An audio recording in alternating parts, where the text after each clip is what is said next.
following is an NBC special presentation.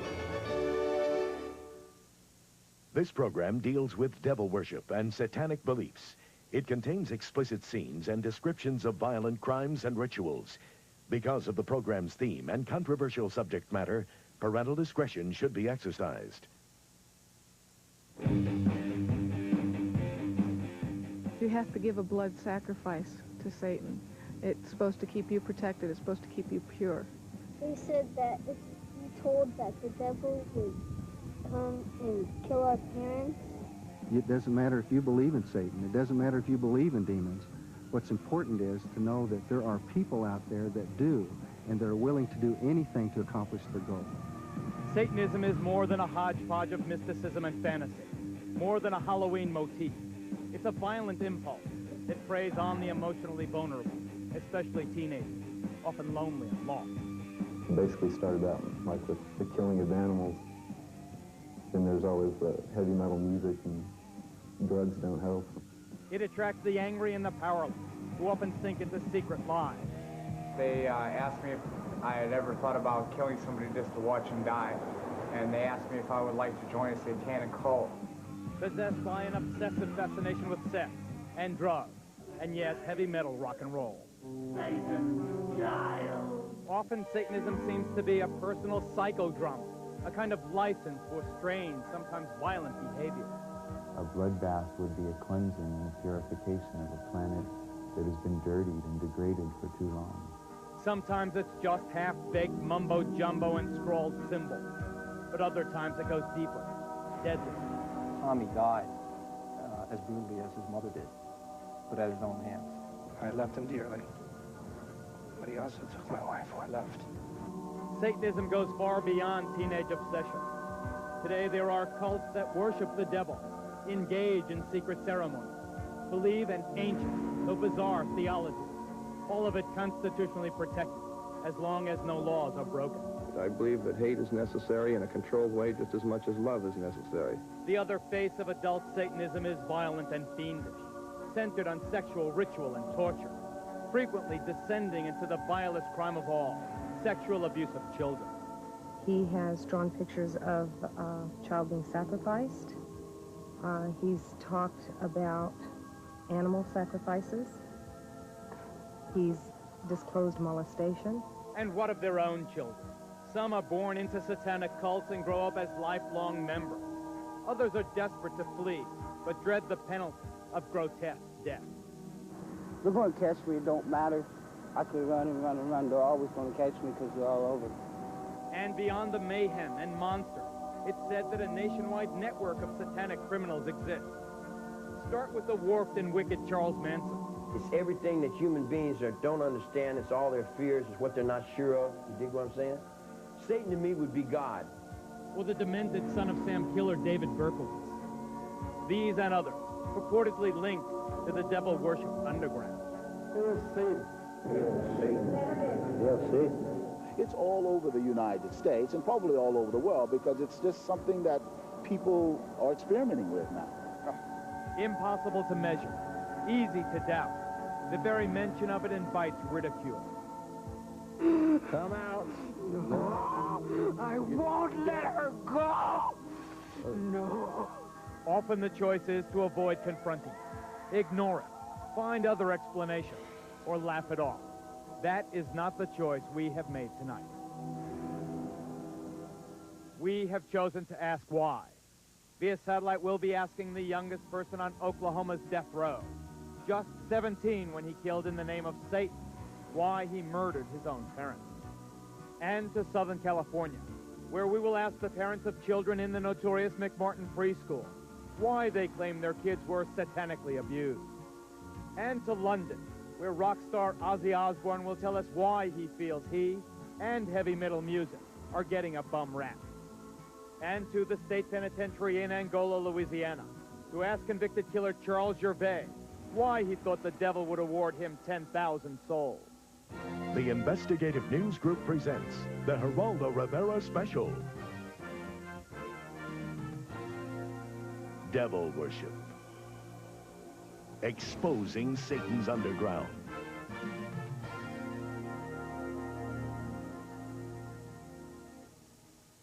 Whether a Satan exists is a matter of belief, but we are certain that Satanism exists. To some, it's a religion. To others, it's the practice of evil in the devil's name. It exists, and it's flourishing. Members of our studio audience tonight will attest to that. They are friends and foes of Satanism, devil worshippers and law enforcers, experts and victims. They'll help us understand this force that exalts evil and darkness. We'll be asking why. Why does it exist? And why does it appeal to so many vulnerable people, especially the young? Now, the very young and the impressionable should definitely not be watching this program tonight. This is not a Halloween fable. This is a real-life horror story, and it will give small children bad dreams.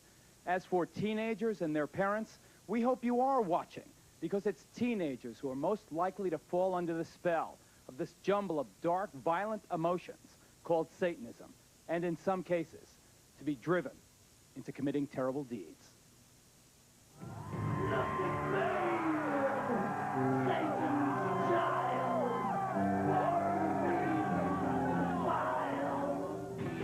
Being into heavy metal doesn't necessarily mean your kid's also into Satanism, and most of these fans are not.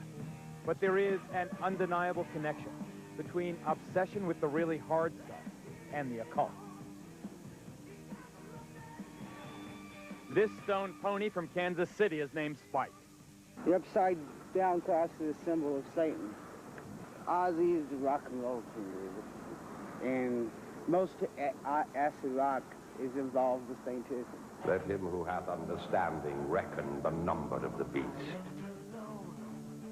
A heavy metal freak from Louisiana, Joe got himself into self-mutilation in Satan's name. We cut our arms and let the blood drip into a cup, and we pass it around and drink from the cup, from each other's blood. Kim from Colorado also practiced the gruesome ritual. Violence with blood, we like to see blood, and we used to eat blood and stuff like that. Drinking blood as entertainment is apparently a staple in the acts of heavy metalists like Wasp.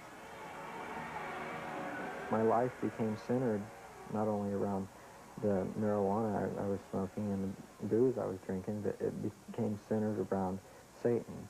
Although Satanism is more obvious in the lyrics of groups like Megadeth, Slayer, Venom, and Iron Maiden, in St. Petersburg, Florida recently, satanic symbols filled the air at this concert by Danish-born King Diamond. How much can you influence kids? I think people are too clever to be influenced by watching a band or listening to an album to go out and do the same, because if they were that easy to influence, watching the news, you get the real thing, and everybody knows that, right into your living room. Personally, I am a Satanist, a practicing Satanist, but we never tried to preach that religion to anybody. Bull. An avowed Satanist, Diamond's protest that he's not preaching is belied by lyrics laced with references to death, grave, and evil. Of course, to some, it's just rock and roll rebellion. Satan has nothing to do with this kind of a concert. It's just an outlet to have a good time. Parents think, oh, Satanism, their kids. It's killing their kids. It's not killing their kids. The parents are screwing up in the beginning. We're the next generation. And you like it!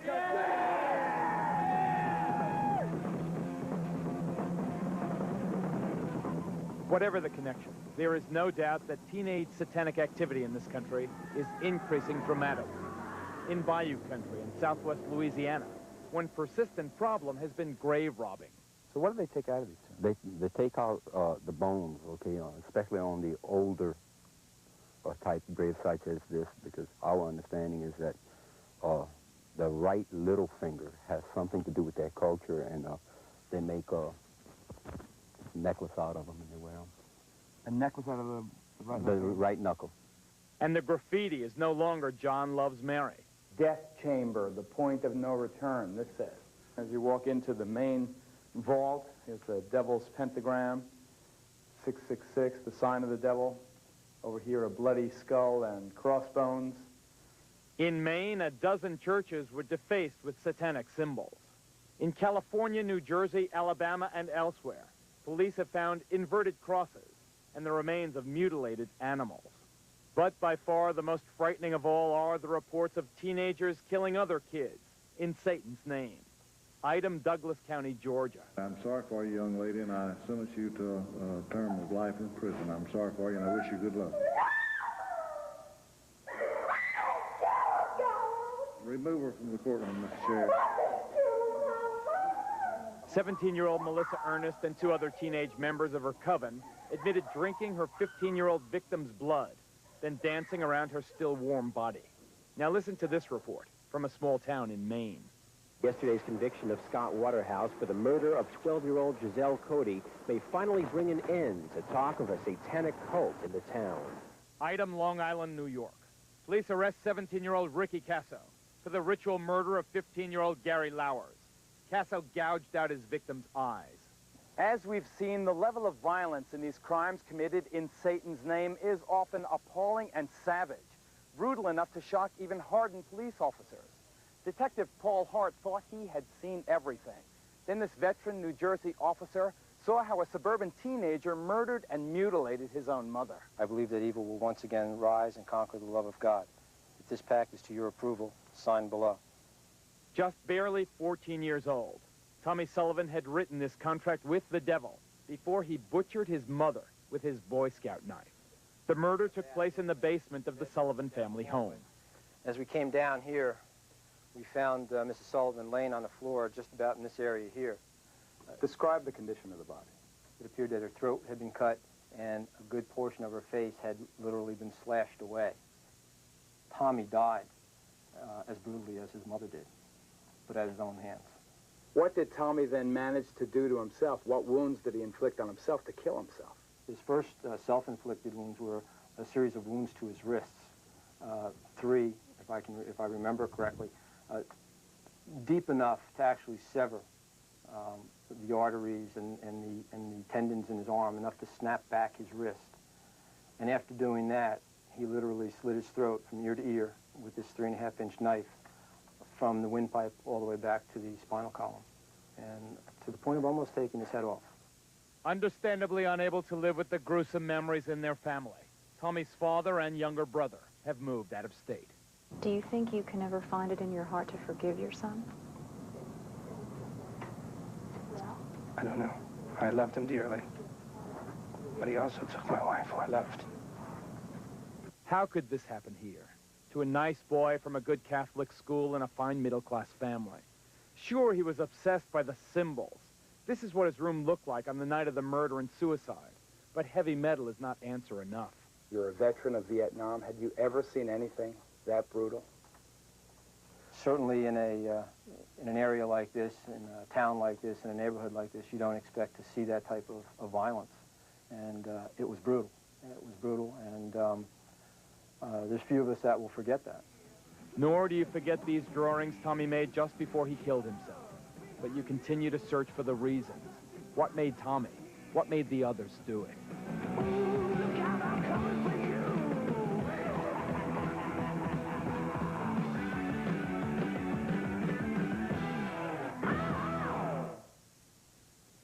As reporters investigating this story for months, we have a good idea of what's going on in this country.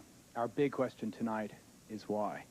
This is Detective Sergeant Paul Hart. Yes, stand up, Paul. He's the man, the cop who investigated the Tommy Sullivan tragedy.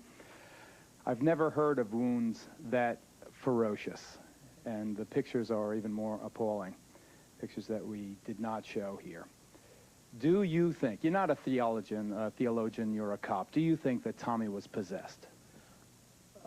I think that possession is a state of mind, and it would have been a hell of an interview with Tommy had we located him. Certainly, like I had said before, his death was as violent as his mother's. Father LeBar, you investigate these cases for the Catholic Church. Is it the Church's position that demonic possession is possible? It certainly is. There have been many cases down through the centuries, many in our own decade, for example, of where the devil has actually possessed people and caused them to do many strange things. So you believe it's possible? I believe not only is it possible, it is a reality in some very select amount of cases. Let's go to London for a quick exchange with Ozzy Osbourne. Ozzy, I'm glad you're on the program. I'll interview you in greater detail in a couple of minutes. The one thing I have to ask you now, though, is, of course, the vast majority of your fans and the fans of heavy metal music are not Satanists. But there is no doubt, at least not in our reporting, that, that heavy metal music plays a role. Every single kid that whose case we know about, who committed a violent act in Satan's name, was also into heavy metal music. What's your response to that, Oz? Well, I don't really know. All I do is make music. You know, I don't sit down and purposely plan to freak everybody out. I mean, I always have played heavy metal music.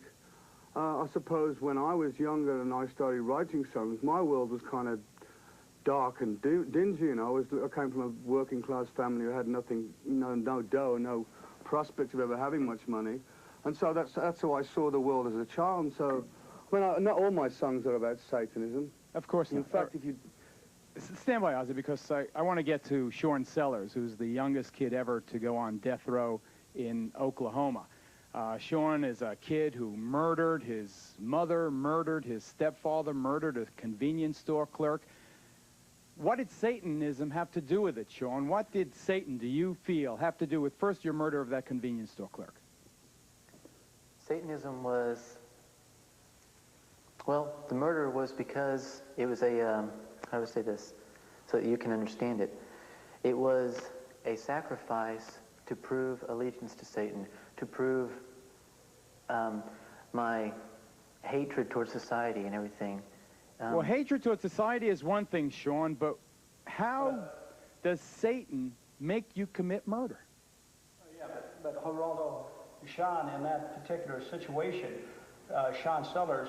This is Tom Wedge, an expert in Satanism, who is with Sean in the Oklahoma State Penitentiary. Yeah, right. Go ahead, quickly.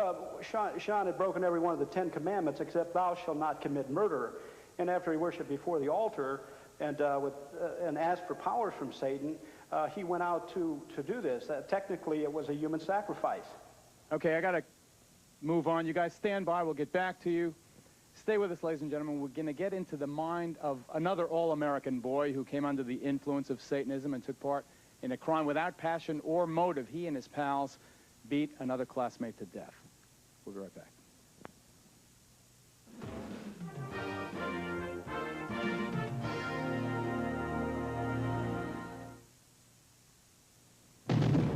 The Accused. A powerful shocker, sure to be one of the year's most talked about films. A powerful performance from Jodie Foster. It has to be an Oscar nomination. You ain't gonna defend me because I'm some low-class bimbo, right? I didn't say that. 2 thumbs up, tough, unrelenting. You go try your case because when I lose, you're through. Kelly McGillis, Jodie Foster, The Accused, rated R. Now playing at a theater near you. Want to take better pictures? Get the new Canon EOS 750, the only autofocus SLR with a flash like this and a system with computers and motors in every lens. Here, try it. Try the zoom. Easy, right? Well, that's EOS. New Canon EOS 750. Photography, pure and simple. Buy EOS today with no money down, low monthly payments at participating Canon dealers. Introducing a totally new kind of antiperspirant protection that glides on. New crystal clear Arid Glide On. Not a crumbly stick, not a drippy roll-on. New clear Arid Glide On. Clear Arid protection that glides on. If he says his mother's coming, it's okay. Even if the kids leave a mess, it's okay. Summer's Eve.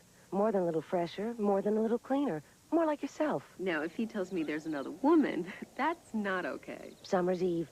More like yourself. One newsman has gone one-on-one, face-to-face, with more important world leaders than any other network news anchor. Tom Brokaw and the NBC Nightly News. First and fair. I'm Bryant Gumbel. Tomorrow morning on Today, we'll look at racism in presidential politics. I'm Jane Pauley. Also, John Larroquette, Blythe Danner, and Stephen Powell. That's tomorrow morning on Today.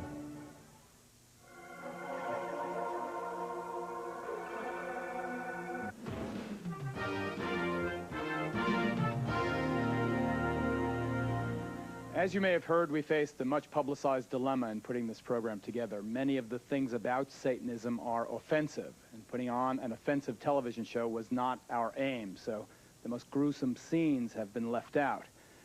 Now, what we've kept is strong. We think it's strong enough to get across an effective warning. Satanism can be cause for concern. Its roots are anywhere. Its roots are even in the very heartland of this country. Take a look. Carl Junction, Missouri, a town of about 4,000 souls in the heart of the Bible Belt, where people believe in God and the devil. Periodically, satanic graffiti and some mutilated animals turn up, causing alarmists to cry that satanic cults are operating in the area. Those charges were routinely discounted until a group of students from this high school shocked the entire nation. Late one night last December, 4 teenagers who had been dabbling in Satanism carried baseball bats, a cat, and a length of rope to an isolated spot near their small town here in Missouri. By the time the night was over, the cat had been mutilated and one of the boys beaten to death by the other 3, who then dumped his body in a well. One of the kids who did it, Pete Rowland, is now serving life sentence without parole here at this maximum security facility in Fulton, Missouri. The other 2 boys, his classmates, were also sentenced to life.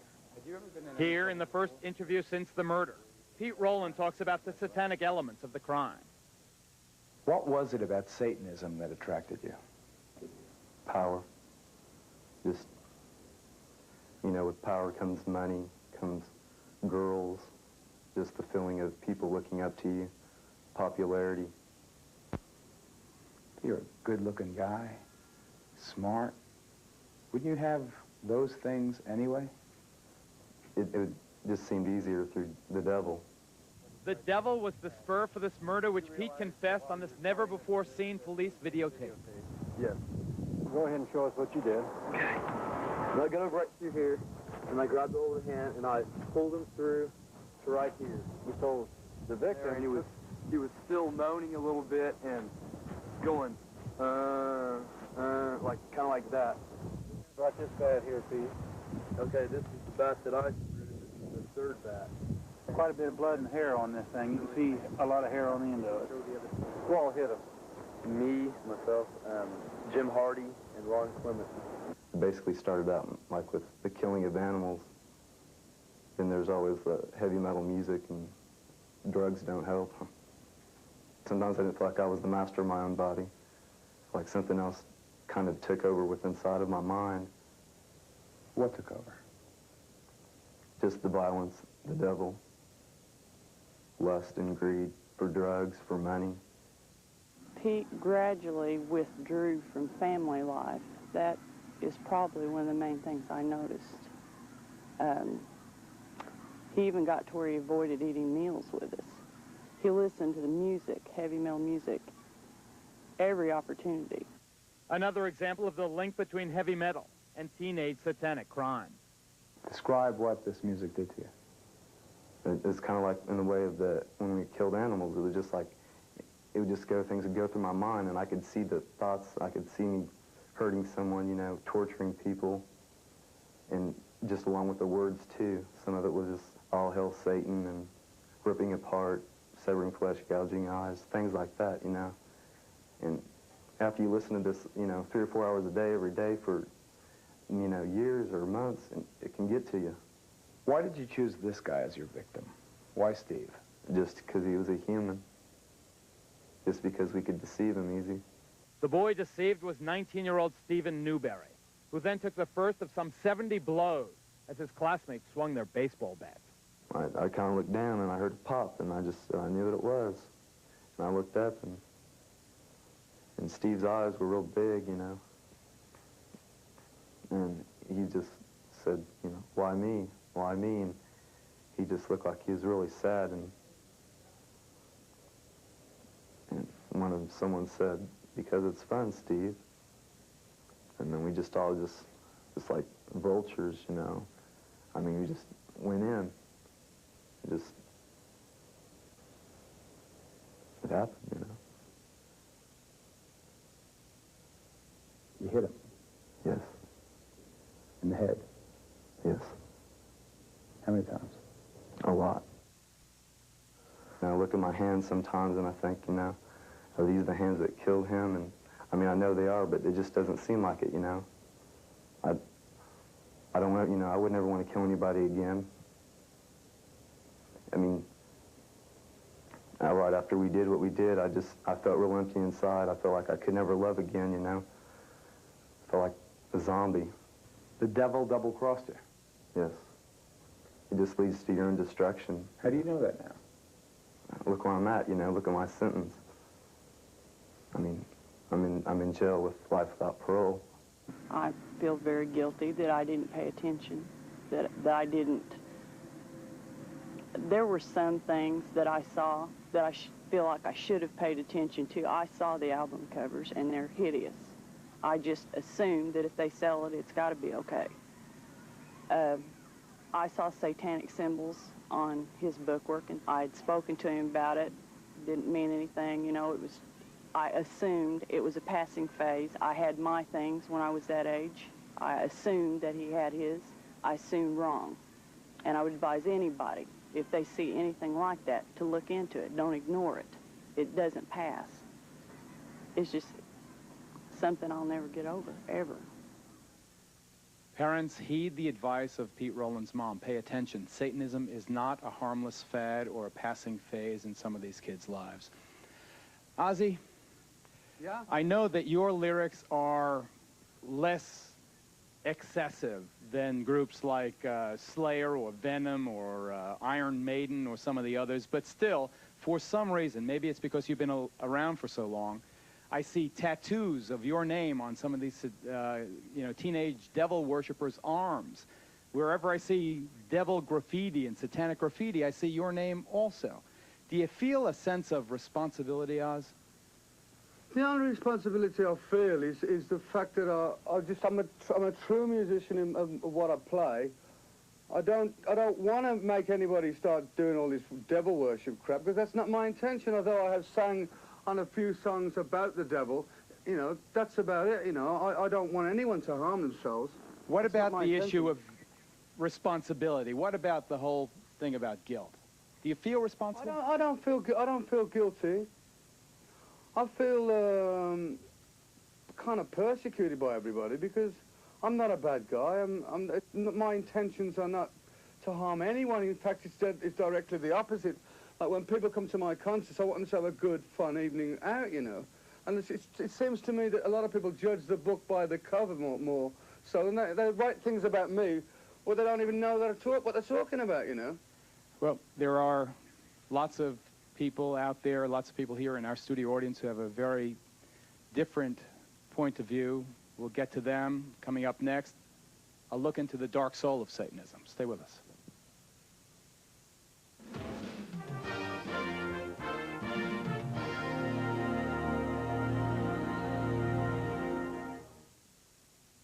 Princess Di blasts heartless Fergie for deserting her new baby. Enquire within. We've got what you want, the way that you want it.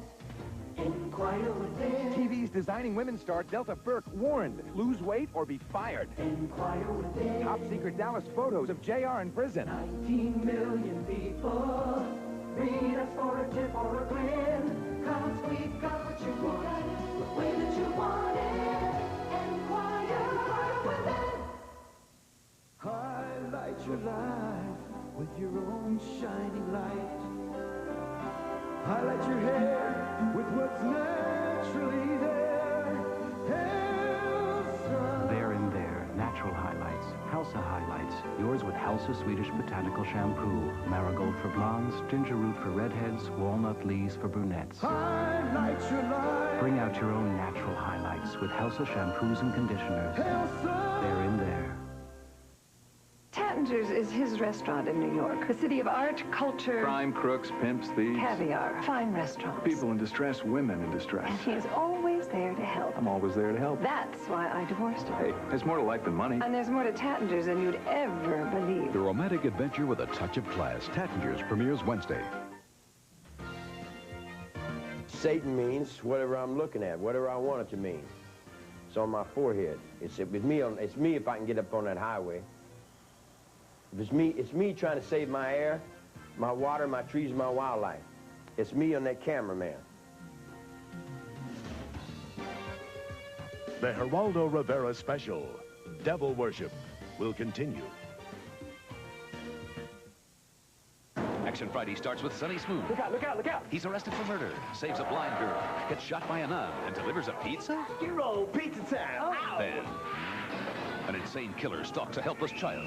I got one dead body and one terrified little girl. And Jack and Taraz save her. Something is out there. It all happens Friday. I've been using Combat for the last 4 months in my home, and today I just discovered that Raid kills bugs that I didn't even know I had. Fact.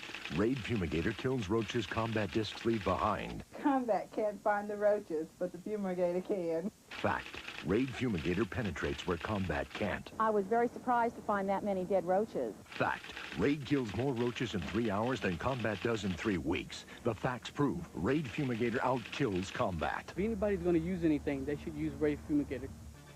A woman buried alive thanks to the men who saved her at 11.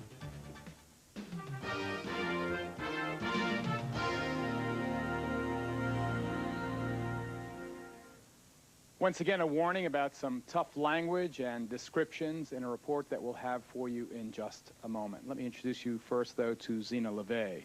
Her father, Anton LeVay, is, I guess, the founding father of Satanism in this country. Founding it, what, about 25 years ago, Zena? Yeah, approximately 25 years. Can you tell us with any certainty how widespread the religion of Satanism is in this country or around the world? Well, the religion is worldwide. We have members just throughout the world, and it's a legitimate religion. It's you know, perfectly within the it's legal, in other words. But how many people? Hundreds, thousands, tens of thousands, hundreds of thousands? Hundreds of thousands, I can't say. Thousands, easily. What is it, Dr. Aquino? Dr. Aquino, the high priest of the Church of Set? Temple of Set. Temple of Set, also a colonel, interestingly enough, in the United States Army. What is it, this Satanism? I think that there is some confusion tonight because this same term means something different to Satanists than it does to Christians in the United States. By our own standards, the people who you've shown in these film clips would not be Satanists, either present or in the past. Rather, they would be the failures of a conventional religion. I appreciate your opinion. What is it, sir, then? What is Satanism? Well, originally the Church of Satan, when it was founded, was composed not of people with a hatred for Christianity, but of people who, by and large, were agnostics and atheists, because they felt that the institutions which had arisen around Christianity had failed in their moral commitment. So Satanism itself became an emphasis on rational self-interest and on taking responsibility for your own intellectual and ethical decisions. Rational self-interest, you call it? Yes. Okay, one thing we do know that Satanism has in common with other religions is the belief that the devil can inhabit your body. Remember the movie Exorcist, the film? It dealt with ridding the body of Satan in a ritual called exorcism.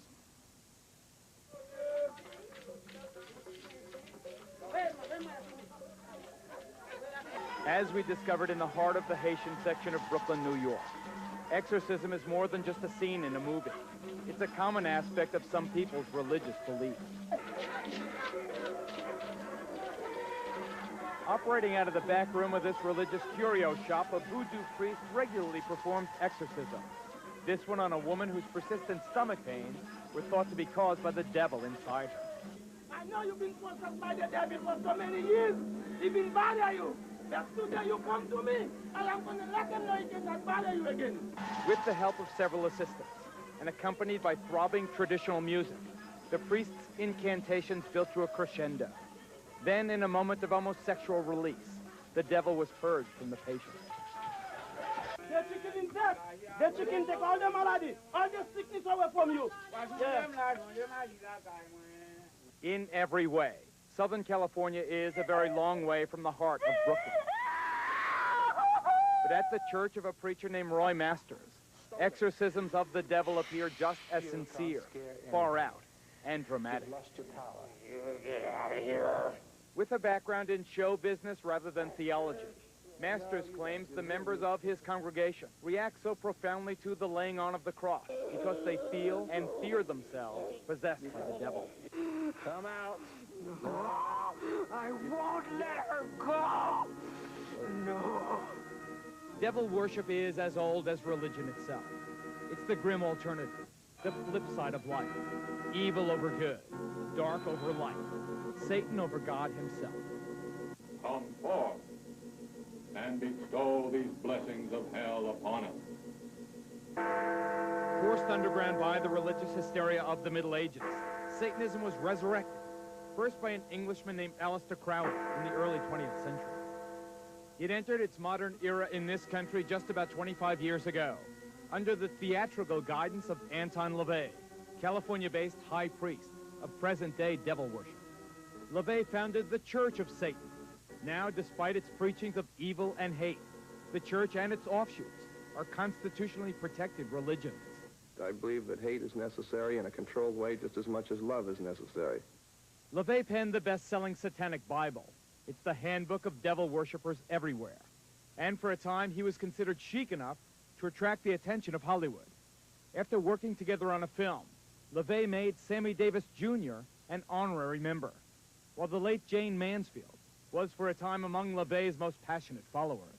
Most of the people that are in my group are professional people, they're business people, they're people that are from very responsible walks of life. Contemporary Satanism relies heavily on bizarre and sometimes bloody ceremonies. One of the ugliest, yet apparently most common rituals in devil worship is the sacrifice of animals, often involving the removal of organs and the draining of their blood in elaborate ceremonies. Well, a series of cattle mutilations on this Louisiana farm has sent the shiver of fear through this entire community. Show me the evidence that this was some kind of ritual. Oh, this hole right here and the tail, they cut the tail off. The same thing with the ears. They cut the ears off. Right. So you two have no doubt but that your animals were used in some kind of ritual. Right. Yes. All the blood was gone out of them, too. Every one of them, the blood was drained. No blood, no insides, eyes pulled out, everything. I'm begging for something to be done. I'm scared.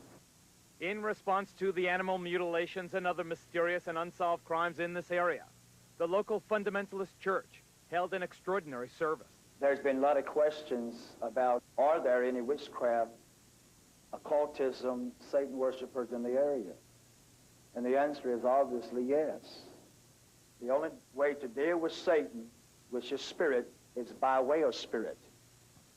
The preacher asked his flock to protect themselves with their faith, but some chose a more down-to-earth method. Brother Blunt, I believe in the Lord, and I believe in you, but I'm still going to carry my gun because I'm scared. In our investigation, we discovered that some of Satan's soldiers are also high-ranking officers in the United States military. Here at San Francisco's Presidio Army Base, for example, Lieutenant Colonel Michael Aquino led a double life as a satanic high priest. The colonel's cult is listed in the San Francisco telephone book, and his phone answering machine boasts of his affiliation. This is the Temple of Set. The temple is the only international satanic religious institution fully recognized by the United States government. Indeed, the Army does officially recognize Satanism as a legitimate religion and supplies chaplains with this guide for ministering to the satanic soldier. Yet unofficially, some charge that Army bases have become sanctuaries for devil worshippers. Just last month, under a full moon, I took a midnight tour of the Presidio grounds with police investigator Ed Abanovsky. Are you saying that there was a satanic cult active right here on the Army base? Yes, we believe so. There's evidence to substantiate that. They had satanic rituals going on. There's an altar in there, and all of the graffiti on the wall would indicate that. Let's see if I can see it. How'd you find this place? This is a fortification during World War II. During World War II, where they had gun batteries. I can see a pentagram painted on the wall. I can see the words Prince of Darkness. On this wall, I see several inverted crosses and other obvious satanic ritualistic paintings or symbols. Joseph, we've agreed to conceal your identity, but you are an officer in the United States Army. That's correct. and you were an officer in the United States Army during the time you were a member of this satanic organization. Yes. Did the authorities at the Presidio know that a satanic organization was active on their base during the time that you were a member? They were very much aware of it, yes. The present base commander, Colonel Rafferty, says that today, at least, I know of no satanic activities whatsoever in this area. Satanism may be a constitutionally protected religion, but similar to another recent case at the United States Military Academy at West Point. Here, charges surface connecting ritual child abuse at the Presidio Daycare Center to the devil cult. It was here, parents and others allege, that as many as 60 young children were ritualistically abused by soldiers of Satan. What actually was done to the kids? Oral copulation, sodomy, defecation, they were urinated on. The former chief juvenile investigator at the Presidio, Ed Abanovsky, is here. He's now a deputy sheriff in Santa Clara County.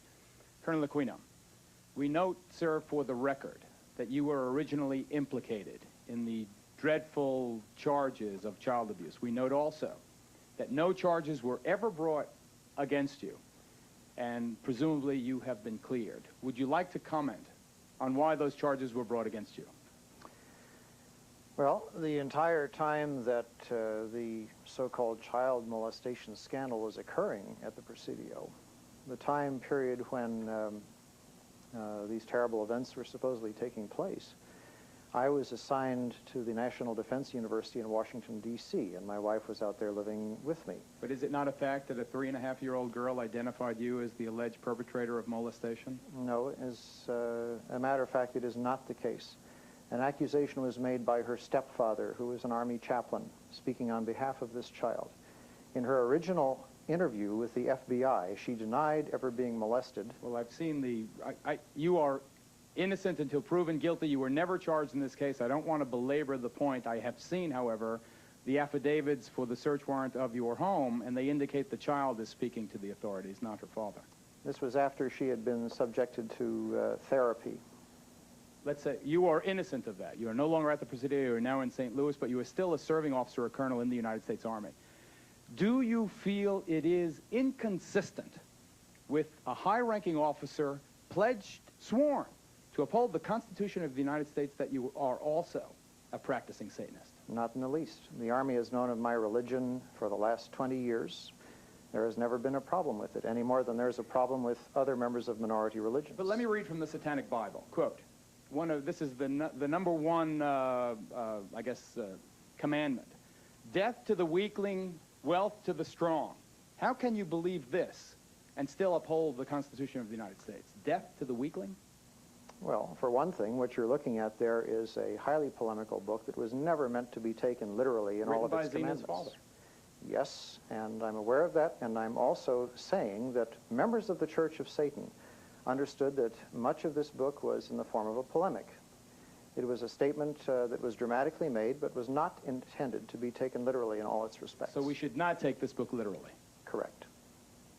This is Dr. Walter Grote, would you stand, sir? Whose daughter was allegedly abused at West Point, the United States Military Academy. You were a captain in the United States Army. Aside from what allegedly happened to your daughter, which I know you allege was part of a satanic cult, and having nothing to do with this man, I state again for the record, what is your feeling, sir, on the fact that a serving officer in the United States Army is also a professed Satanist, a high-ranking person? Well, I think in this election year, we've heard a lot about values, Geraldo. We've heard a lot that our little children should be saying the Pledge of Allegiance to the flag. Mr. Aquino has identified himself as an antichrist. He preaches that as the leader of the Temple Set. I don't think I'm misquoting him. I find it inconceivable that we can have candidates talking about one nation under God and having our children say that, yet by the same token, we can have somebody in our Army as a colonel leading our troops in battle who are opposed to the very concept of God and whose whole purpose it is to fight against God. We have to take a break right here. Next, more on the connection between Satanism and violence, including more charges of the sexual abuse of children. If you have let your kids watch up until now, we urge you, ladies and gentlemen, we are not kidding. Get them away from the TV during our next report. We'll be right back.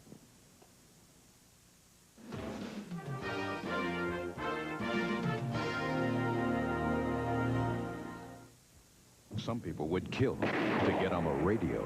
I did it again, Jack. Angel, this has to stop now. I want to help you. Okay, go. I need a trace on a call. I'm tired. I'm so tired, Jack. I want to end this. Okay, Harry? But on my terms. That number is 555. What are your terms, Angel? Address 4300 Market. Angel. Radio KJC. Angel, are you still on the line? No, that's the number where the call's going to. I need the address where it's coming from. Turn yourself in, Angel. That is where it's coming from. Come get me. Where are She's you? in the building! Midnight Caller, premiering tonight. Wednesday, on an all-new Unsolved Mysteries, you'll join real-life ghost hunters on the historic Queen Mary as they bring back actual recordings of unexplained phenomena. In all my experiences as a Marine engineer, I've never seen anything like this. Then you'll search for the ghost of the revolutionary soldier who haunts the oldest inn in America. Something is actually going on that deserves a great deal of further exploration. You'll see facts that cannot be ignored. You may be able to help solve a mystery. Wednesday. Nick Tattinger has a knack for trouble. I got shot at again. Why can't you be like the other fathers? They never get shot at. And although he's divorced, he still loves his family. Hillary, you wild dame, how are you? Who's Norman? Mother's lover. So you're Norman. How do you do? Fine. She's still a screamer? He's a little offbeat. Oh, God. Tried to have me killed. But he never gives up. You kind of still like me, don't you? Stephen Collins stars in Tattingers, premiering Wednesday. A shocking capital crime triggers one man's rise to power. What an interesting hero we have here. A ruthless cover-up begins one man's desperate search. What started this? And a dark obsession fires one woman's passionate dream. He's the right man at the right time, and I want him to be president. Harry Hamlin, Crocodile Dundee's Linda Kozlowski, Robert Loggia, James Whitmore, and Stephanie Kramer in a saga of power, passion, and the presidency. My God, is it true? Sunday, live the secret of America's favorite son. Thursday, as we left Cheers last season. No, I will not go out with you. Now Cheers is back with the season premiere Switcheroo. I'll go out with you. But Sammy's back as the boss of Cheers, and Rebecca's out the door. Then see why Time calls Dear John the season's funniest new show. How about a little dirty dancing? The dirtier, the better. Couldn't decide what to wear. Yeah, tell me about it. Must have had 5 ties on today. This is the one you picked. It's Dear John after Cheers season premiere Thursday.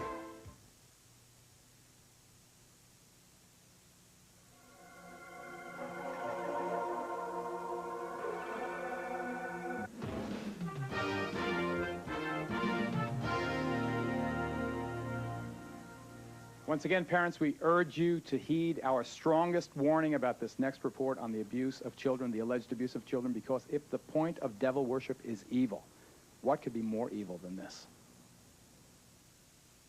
That's the baby right there. Right here? Uh-huh, it came out of her already. What'd they do to the baby? Then David took it and kept throwing it against the wall, and he killed it, and he took it in the house. No, you saw that? Yeah. These are pictures that can chill a parent's soul. They're a symptom that something dreadful, unspeakable has happened to the child. In this case, it's an 8-year-old boy from Grenada, Mississippi. They took it in an old caboose. And they had these things they called Spains. Spains? Yes, Spains. They stuck it up my butt. Who Was stuck it? it? David. Your dad? Uh-huh. Ow, did it hurt. 2 doctors have provided medical evidence that from a very early age, this boy has been repeatedly abused. His mother goes further. She claims the sexual abuse happened as part of a satanic ritual. Do you allege your husband was part of a satanic cult? I allege that he was the high priest of a satanic cult. David, the boy's father, has never been formally charged. He's now in hiding. Now, incest is certainly not new, but apparently more and more of it is taking on the dark overtones of Satan. She talked about there being a Satan, and she talked about there being boys that had hurt her. Listen to what this 5-year-old girl from Orange County, California, told her mother her father did to her. Daddy was heading the meeting, and he wore a real-life's baby foot around his neck. She says they each drank the blood, and then they all hurt me. Said, how did they hurt you? She spread her legs and pointed to their crotch and says, right here. And it gets worse. According to his family, this severely traumatized 10-year-old boy, also from Southern California, was allegedly molested by a trusted neighborhood minister as part of an ongoing satanic cult. Jimmy talks about having a gun held to his head, about being shown a skeleton, about having to touch the skeleton. He has drawn pictures of a child being sacrificed. He's talked about animal sacrifices. He's disclosed molestation. In the very places created to care for children, in nurseries and daycare centers across the nation, there are increasing reports of ritual sexual abuse. The children of McMartin are still filled with lurid stories of their awful experience there. What did they say the devil would do to you? They said that if we told that the devil would come and kill our parents, and he said that we wouldn't live to be the age 9. What were they doing to you? Molesting me. What does that mean? What does molesting you mean? Touching us in places we don't want, and then they would like threaten us like, oh, you don't say a word else we're gonna come to your house and kill everybody except for you, and we're gonna send you to the devil and everything. And they would scare us really much. No region in this country is beyond the reach of the devil worshippers. Even here in the heartland of America, stories of ritual abuse crop up. The children you're about to meet were born into it. They say their parents forced them to witness bloody rituals, and even they say to participate in ritual murder. Now in the safe haven of a concerned foster family, the children are haunted by their personal nightmares. My dad was involved in a lot of it. Okay, he's like one of the main guys. He's a leader or something. He made us have sex with him and with other guys, and he's done it with other people. I don't know. I just don't like him. Tell us what else besides having sex with him and the other guys that made you do. Kill kids and be there and involved in everything else that happened. And I had to be there. And if I didn't, he threatened me like, you're going to be killed, or people aren't going to believe you if you tell anybody. Or I'll find you, you know. So he said there's no way out and you must do it. We found out she had been defecated on, that it was smeared all over her body and put in her mouth. My children have talked about all of those things and worse. They've talked about having to kill other children. Well, she told me about the time from as we think was about year and a half, 2 years old, when this was the satanic cult that she was involved with. And she was made to take a gun and put it up to someone's head. It was another child, and pull the trigger. One of the greatest difficulties in reporting a story like this one is that so much of it sounds so outrageous, too dreadful, too bizarre to be true. Well, here in Nebraska and elsewhere across this nation, concerned citizens have gotten together to defeat that disbelief. This organization is called Believe the Children. Its guiding principle, that the stories these young victims are telling are too widespread, too consistent not to be true. The stories are so outrageous, and I am such an honest person, I assumed everybody would believe me. And to this day, I'll get in the middle of a story and I'll think, they're going to think I'm crazy. This sounds crazy. But when you begin to hear this same thing time and again, different stories, but the same horrible underlying things, the same behaviors in the kids, I just want to scream. I'm a stranger. I come up to you and you tell me this story and I say, I don't believe you. How do you react? What do you do? I just say, well, that's your right not to believe it. But someday, if you see something or you hear something from somebody else, just remember what you heard from me. If we were lying, I don't think we would come up with such good lies. Are you telling us the truth? If this isn't true, I mean, you can do anything you want with me, but it's true. So sad. Let's go now to the McMartin preschool parents who have gathered for us in Los Angeles. You recall that case, notorious case. I must state for the record, however, that the charges against most of the defendants have been dropped. Charges are still pending against 2 of them, however. We know that the parents and the children allege child abuse. What is much less known is that they say it was ritual abuse as part of a satanic cult. Whoever is the designated spokesman there, please tell us why you believe this was part of a ritual cult, abuse as part of a satanic cult. Well, the easiest reason to that question, Geraldo, is the fact when the children started talking, they started talking about robes and candles. They described an Episcopal church. And once they started narrowing that down, you could see that it had to be satanic. It's very important in satanic religions to have a priest because they truly do believe in power. The difference only between Catholicism and the Episcopal religion is almost done. They both use wine, they both use bread, and so on. The truth about Satanism is they truly do use blood, and they mix it with urine, and then they also use the real meat, the real flesh. This is what makes Satanism true, and this is what 1,200 molested kids in the city of Manhattan Beach have told the Sheriff's Department, and it's an outrage that we are where we are with this case, and these poor unprotected kids that have, that's a third of the school system in the city of Manhattan Beach has been molested. We have 8 preschools closed here.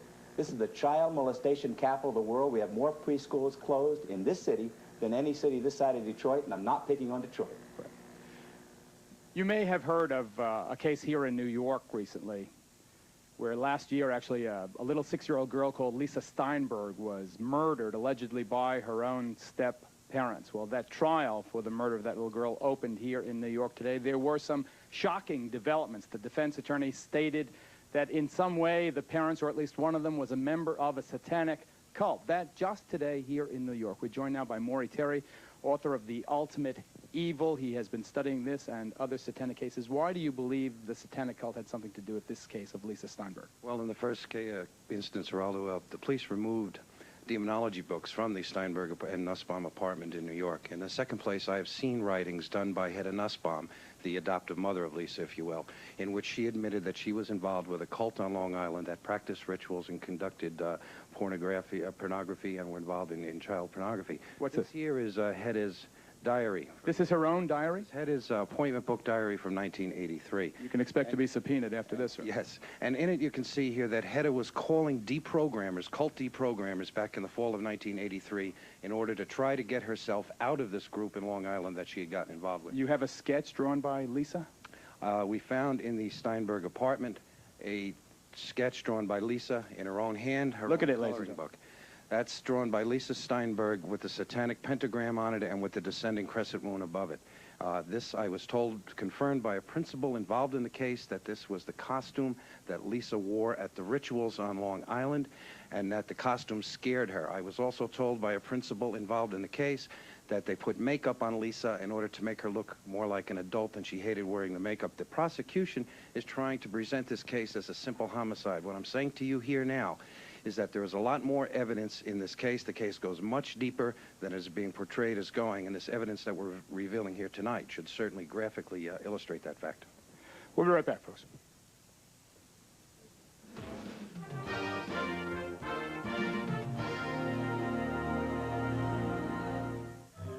Look around you on the streets of America and prepare yourself for a whole new world. Get the ass look. Wow, your mother mate's out of season. Their numbers are growing. Welcome back, Ozzy and Harriet. And they're here to stay. Alien Nation, rated R. Now playing at theaters everywhere. The new Remington Electroblade vibrating blade system has been an amazing success for those who prefer shaving with a blade. Electroblade's vibrating twin blades glide so easily you'll get the closest, smoothest blade shave you've ever imagined or your money back. Just 4 little calories? Molly McButter. Molly McButter. 100% natural butter flavor sprinkles. Real butter taste. 4 little calories. Go on, indulge. Molly McButter. What do you call New York's most unpredictable hero? Good evening, Mr. Tattinger. Hey, Nick. I'm looking for Nick Tattinger. He's a guy who stands out in a crowd. I'm Nick Tattinger. Oh, Mr. Tattinger. I'm Nick. Who are you? Nick Tattinger. You might not know him yet, but you will soon. Stephen Collins is coming to Tattinger's, premiering Wednesday. Action Friday starts with Sonny Smoot. Look out, look out, look out! He's arrested for murder, saves a blind girl, gets shot by a nun, and delivers a pizza? Hero, pizza time! Then, an insane killer stalks a helpless child. I got 1 dead body and 1 terrified little girl. And Jack and Tara save her. Something is out there. It all happens Friday. Tonight, it's the best of Carson, All right, starring folks, Johnny look, there's Carson and his guest, for Jimmy you Stewart. upstairs. Then on late night, actor Charles Grodin and nut machine inventor Clyde Clymer. One day all television will be like this. And on later, Charles Carroll. The fun of our business is being out there, isn't it? Talking to people. Or Talking with Bob on later tonight.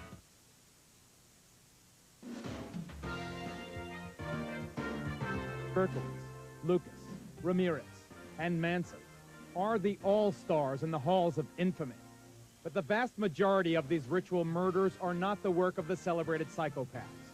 There are literally hundreds of cases most of us have never heard of. The Geraldo Rivera Special, Devil Worship, will continue. Saturday, Police, drop the gun!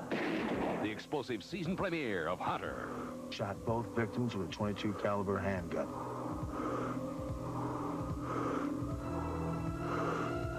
You must have seen him. What did he look like? He was big. All new action, the season premiere of Hunter, Saturday. NBC News at this hour, I'm Deborah Norville. Two new national polls show George Bush maintaining a wide lead over Michael Dukakis, 10 to 13%. Iran-Contra prosecutors charged today that Oliver North's creation of a slush fund with profits from arms sales to Iran endangered President Reagan's efforts to free American hostages. A Georgia court ruled that 2 chapters of the Ku Klux Klan were responsible for attacks on civil rights marchers last year, ordered them to pay the marchers almost $1 million. And in the Philippines, rescuers suspended their search for survivors of a ferry boat sunk by Typhoon Ruby. The ship held at least 500 people. Only 15 have been rescued. And Soviet icebreakers have arrived to help the whales trapped in ice in Alaska. More news later.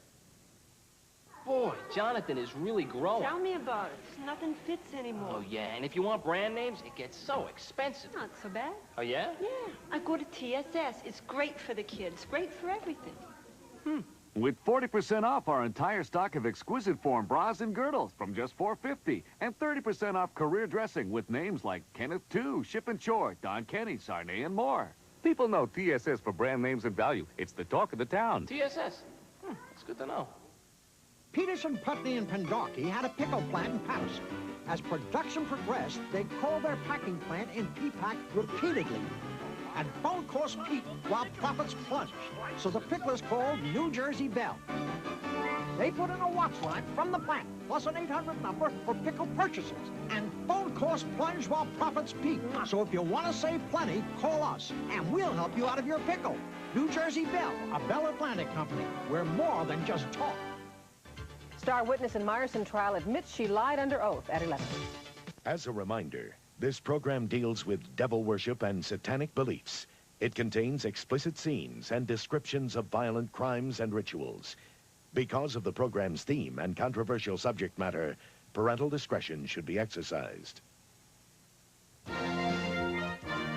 Geraldo Rivera Special. Devil worship. Exposing Satan's underground continues. Welcome back. The subject is Satanism, and I've been asked repeatedly where the idea to do it came from. Well, it goes back to someone that I interviewed for our special last spring on murder and the frightening fascination verging on adoration that so many people felt for this person. A murderer who would have us believe that he is the incarnation of the devil. Here's Charles Manson. Okay, I killed everybody since day one. I've murdered them all.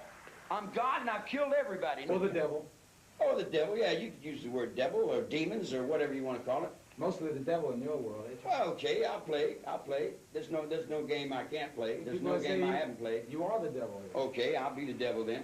Along with Hitler, cult leader Charles Manson is today's top satanic celebrity. Yeah, I chopped up 9 hogs, and I'm going to chop up some more, you I'm going to kill you as many as I can. I'm going to pile you up to the sky. Responsible for at least 9 ritual murders, Manson is revered by many modern-day devil worshippers who have adopted his philosophy of the mass extermination of those they consider unfit to live. We would like to see most of the human race killed off because it is unworthy. It is unworthy of the gift of life. Nicholas Schreck visited Charlie at San Quentin. keeps a picture of his hero on his apartment wall, and displays a lock of Manson's hair as if it were a sacred relic. A bloodbath would be a cleansing and a purification of a planet that has been dirtied and degraded for too long. David Berkowitz, the son of Sam, was also a Satanist, the serial killer who terrorized New York while murdering 5 young women and seriously wounding at least 6 others. Berkowitz was deeply involved in bizarre rituals. So was Henry Lee Lucas, who told police he murdered his girlfriend, his mother, and others across the country, all for a satanic cult. Why do they want to kill people? He's supposed to be for the reincarnation of the devil. And when a series of ritualistic rapes and murders hit Southern California, it should have come as no surprise that Richard Ramirez, the alleged Night Stalker, worshipped the devil. Hail Satan. Hail Satan. Hail Satan. Hail a belief system that exalts sadistic murder, torture, ritualistic suicide, and racial purity. This has historically been a sacred day, a day of purification, a day of hell and fury. We mourn not its victims, we honor its victors. In closing, I would remind those here that murder is the predator's prerogative, and there is no birth without blood. Berkowitz, Lucas, Ramirez, and Manson are the all-stars in the halls of infamy. But the vast majority of these ritual murders are not the work of the celebrated psychopaths. There are literally hundreds of cases most of us have never heard of. Like this satanic murder in Denver, Colorado, where the victim was handcuffed, chained, and slaughtered. Authorities claim that before he died, the victim participated in drinking his own blood. Or this diabolical example in the city by the bay. Here in a rundown San Francisco neighborhood far from the tourist attractions and the Golden Gate Bridge, a satanic cult committed crimes of incredible brutality. This is the story of that cult and of its leader, a devil-worshipping murderer named Clifford St. Joseph. The body was tucked underneath the front wheels on the curb side, wrapped in yellow blankets and tied with guitar string. What was the condition of the body when you found it? It had a number of unusual wounds on it. One of the most unusual things was a design carved into the chest of the individual. And once we examined it more closely, it was an upside-down pentagram. The Devil's Pentagram, the inverted 5-pointed star found on the unidentified corpse of St. Joseph's victim, is apparently the principal signature of Satanists. Like a recurring nightmare, it shows up at crime scenes and in their graffiti everywhere. At St. Joseph's apartment, where this grisly murder was committed, I talked to Ed, a fringe member of the cult, and the state star witness. What was going on in this apartment? They asked me if I had ever thought about killing somebody just to watch him die, and they asked me if I would like to join a satanic cult. Ritual crime was apparently a regular occurrence at this apartment. In this case of torture and murder, the victim has never been identified. For purposes of this case, he was called John Doe number 60. The first cut would be to the lips. That sealed the person's mouth for all eternity. They also poured wax, I guess, in the eyes, and that sealed their eyes for all eternity. They did much more to John Doe number 60, but we'll spare you the details. Caught and convicted of murder, kidnapping, and ritual abuse, St. Joseph and another cult member are currently serving long prison sentences. Ed remains free, although he claims only to have been a reluctant participant in the murder of John Doe 60. He does admit bringing a teenager here to be chained up and ritualistically abused. How can you say you have no guilt when you bring a 17-year-old kid in here, you help shackle him to a radiator, and then participate in his torture and sexual abuse? Well, I never participated in torture, and no torture was allowed of him. You were having sex with a kid who's chained up. What are you talking about? Well, Ricky, first of all, likes that type of sex. What was going on here is a nightmare. Yes, it is. Yes, it is a nightmare. Are there devil worshippers, are there murderers involved in this particular case still at large? In this particular case, yes. We do know we have one person identified, other man identified who was present during this particular homicide. Do you think that this ritualistic stuff is spreading? It's all over the United States and probably all over the world because it's just something that people are experimenting with now.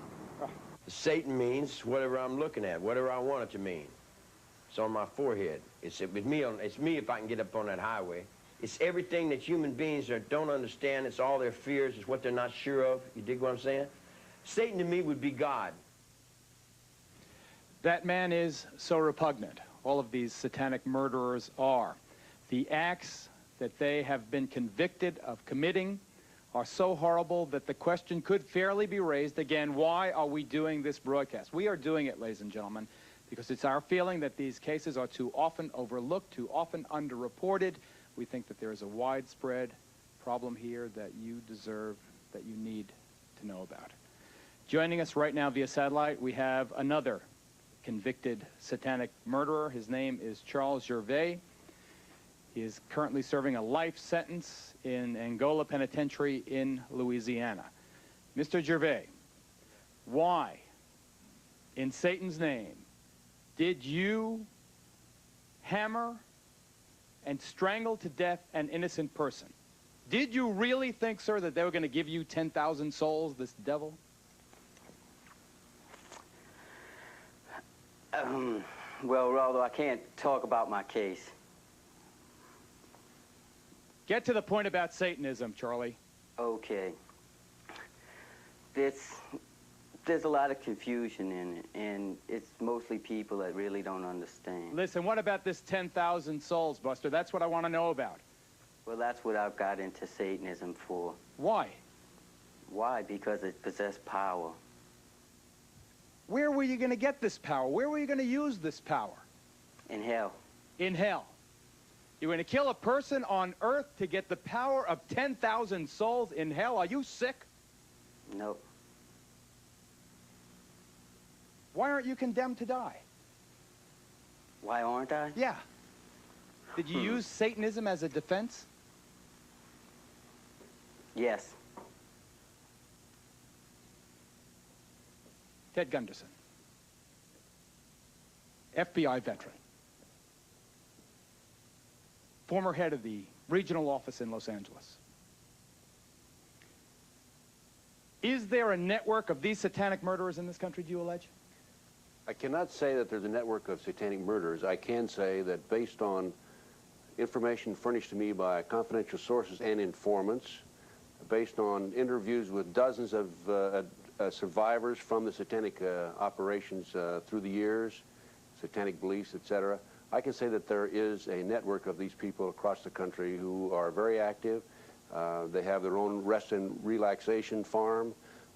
They are in contact with each other. It ties in loosely to the drug operation, ties into motorcycle gangs, and it goes on and on. They have their own people who are specialized in surveillances and photography and in assassinations. After this commercial break, we're going to have the anatomy of a satanic crime, showing you why law enforcement has had such a difficult time coming to grips with the strange, shadowy world of satanic crime. Stay with us.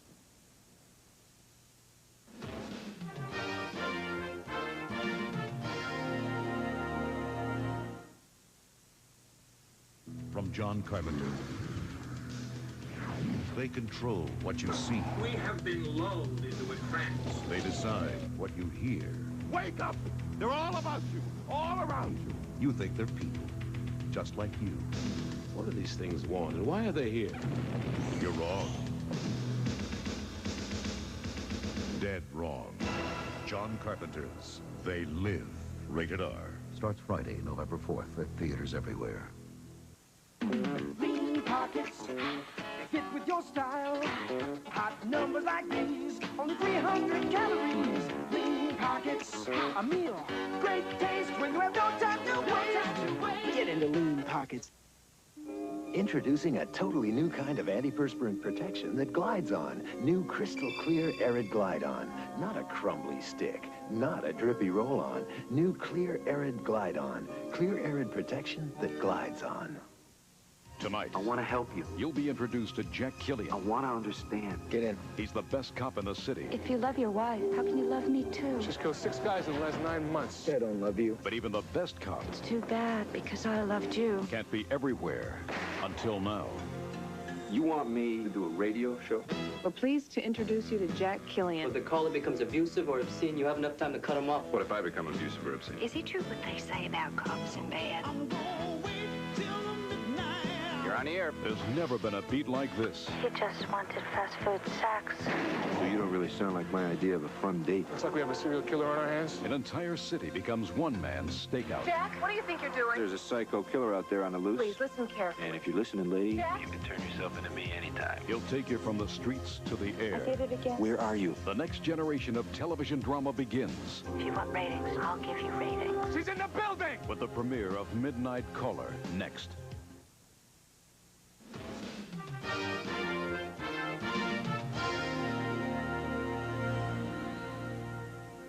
One reason we think you haven't heard more about them is that many satanic crimes are simply not recognized as such. Take a look at this report, please. These ritualistic crimes are everywhere, and yet in most communities they are either overlooked or underreported. There's an example going on right now here in Kansas City that tells us why. In this house, in a quiet residential neighborhood, a series of brutally violent, horrible crimes have been committed, and yet the police and prosecutor in this town seem either unable or unwilling to draw the obvious connection between what happened here and Satanism. All I know is the whole thing was evil.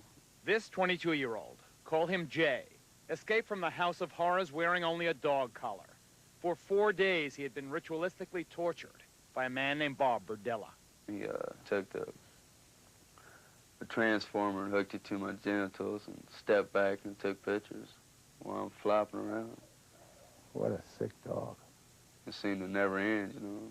After Jay escaped through a window by burning the ropes that bound him to the bed, the police arrested Burdella.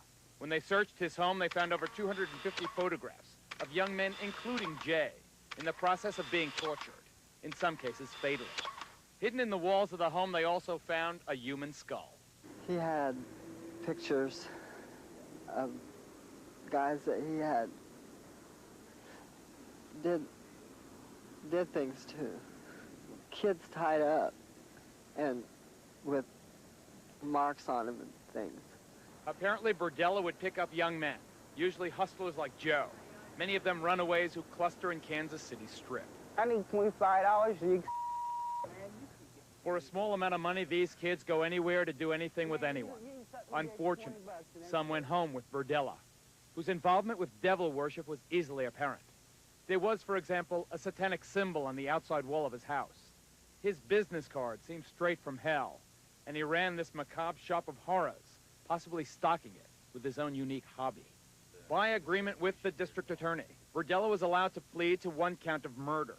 He received a life sentence, but many people in this community are outraged that the investigation went no further. Did the police pursue these allegations of satanic involvement? The police department, it's my understanding, called in some people who knew about witchcraft to talk to them about that. That particular aspect of the case basically went nowhere. County legislator Carol Cole disagrees. Why do you think there is no attention being paid to that ritual aspect of this case? You're in the heart of America, the Bible Belt, and we hate to think that people like that live next door to us. We're turning our backs on acting like it doesn't happen. We're putting our hands over our eyes as if it didn't occur here, that it was just a murder. This is Detective Lee Orr of the neighboring Kansas City, Kansas Police Department. Do you believe there is a satanic aspect to these horrible crimes? Yes, I'm sure there is, yes. We've also had contact with people that have come out of the occult, Satan worship, who have definitely made statements and who I've interviewed that state that Mr. Burdella was involved at a higher level than most in the occult. If these allegations exist, as we merit to you that they do, isn't it reasonable that if you pursued them with vigor, you might find evidence that could pin more of these crimes on this man, that might help solve some of the cases of missing children and missing young adults that you have in this and surrounding communities? There isn't any question that if there are people who have information about him being involved in witchcraft or Satanism, and that information has not been given to us, that we would love to have it because it would be further leads that we could follow. Here perhaps are some leads for investigators to follow. Item: police reports obtained by us show local authorities have long been aware that devil worshippers were conducting large-scale ceremonies in the Kansas City area. Item: this young man says he was an eyewitness to a sexual orgy at Burdella's house, one with heavy satanic overtones. and item. This woman claims she met Burdella through her former husband, a high priest in a local satanic cult. We were at a meeting in the area, and he was up on the platform in a throne, which symbolizes that that sacrifice at that particular meeting was for him, was done for him. So he was in an exalted position. He was a VIP. Yes, he was. What happened there at that ceremony? There was a young man killed, a young boy. He was 16 years old. Did you ever tell the police about any of this? No, I didn't. Why? People don't believe you when you talk about these things. People just do not believe these things happen. Remember, aside from the torture and sodomy of Jay, who escaped, Burdella has pled guilty to just one murder, a runaway whose skull was found inside his house. A second murder charge is pending. Yet police sources tell us Burdella is suspected in at least 7 homicides. When they excavated his backyard, they found remains of 3 people. Paul Howell believes his missing 19-year-old son was among them. They found a head right up here, I believe. A skull? A skull right up in this area somewhere. It is one thing for law enforcement to be uninformed. It's quite another, though, for them to refuse to follow known leads. Paul Howell alleges they did exactly that, with the information he provided from his own investigation. For 3 years, he says, he begged them to investigate Burdella's suspected connection with his boy's disappearance. I dug through his trash and found different things. At one time, I thought it was dog remains. Later on, after the investigation, the police come in 3 years later, I found out that this is the way they said Bob disposed of some of the waste of the human remain. He put them in dog food bags and set them out in the trash. What must it be like to a father to think that his own son was disposed of in pieces in someone's garbage? It's just very upsetting, naturally, and want to get even. You want to find everybody that's involved beside Bob and hope that it don't happen to anybody else's kids. It apparently also happened to Harriet's kid, Bonnie's husband, James, who disappeared in 1985.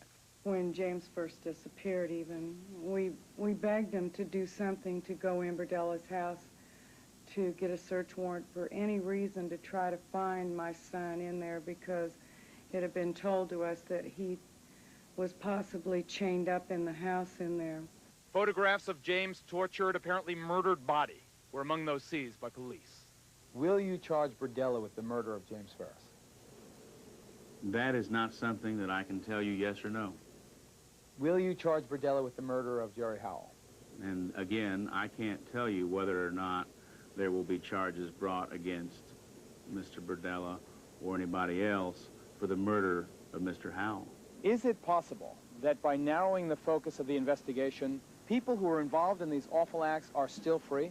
Yes, there's no question about it. You cannot subdue individuals and photograph them, and you're in the photos by yourself. So there is a great implication that somebody else that participated in this is still at loose, and they're at large in this city, and you're going to be reading about it again in the next 12 to 16 months. I hope she's not right, but stand up. This is Detective Sergeant Lee Orr from the Kansas City, Kansas Police Department. You saw him in the video piece. This is retired Detective Michael McKee of the Kansas City, Missouri Police Department. Gentlemen, the Kansas City Star is reporting as late as yesterday that the district attorney in your community is still insisting that the Burdella case of serial murders or alleged serial murders is not related to Satanism, is not a ritual crime. You were one of the first cops on the scene. Do you believe that this case is satanically related? It's my opinion that it is. We recovered a ceremonial robe from the bedroom. When we excavated the backyard and dug up the skull in the backyard, it was buried with a jar of feathers and had some burnt wood with it. We also recovered numerous books on the occult from the residence of Mr. Burdella. Now, whether these cases are not being treated as ritual crimes because of embarrassment to the community or because it's easier for cops just to prosecute them as simple homicides, we don't know. Coming up next, we have talked in this program so far, and you have heard the words about child abuse. A woman by the name of Cheryl Horton and others tell an even more grotesque story, ladies and gentlemen. Having babies to be turned over for human sacrifice to Satan. And we'll deal with that when we come back.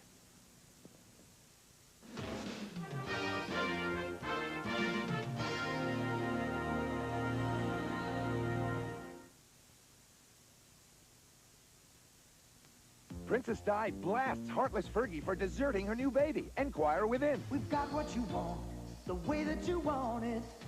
Inquire within. TV's Designing Women star Delta Burke warned, lose weight or be fired. Inquire within. Top secret Dallas photos of JR in prison. 19 million people read us for a tip or a grin. 'Cause we got what you want, the way that you want it. Inquire within.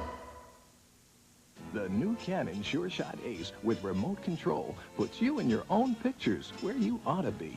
You ought to be in pictures. You're wonderful to see. You ought to be in pictures. Oh, what a hit you would be. You ought to be in pictures. Your face would be adored. You ought to be in pictures. The new Canon Sure Shot Ace with remote control. So advanced, you get in on the fun. More Americans have chosen one network's coverage over all the others, from the conventions through the debates. NBC News, America's election choice.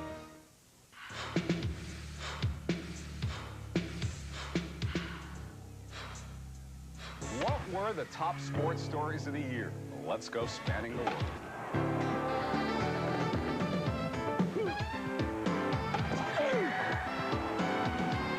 Anything's possible. Len Berman. That's sports.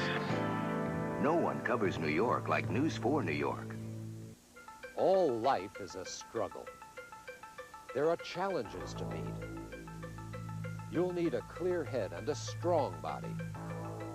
So stay off drugs. That's right. Say no to crack so you can live. Be a winner. Stay off crack. For more information, call the state's toll-free number, 1-800-522-5353.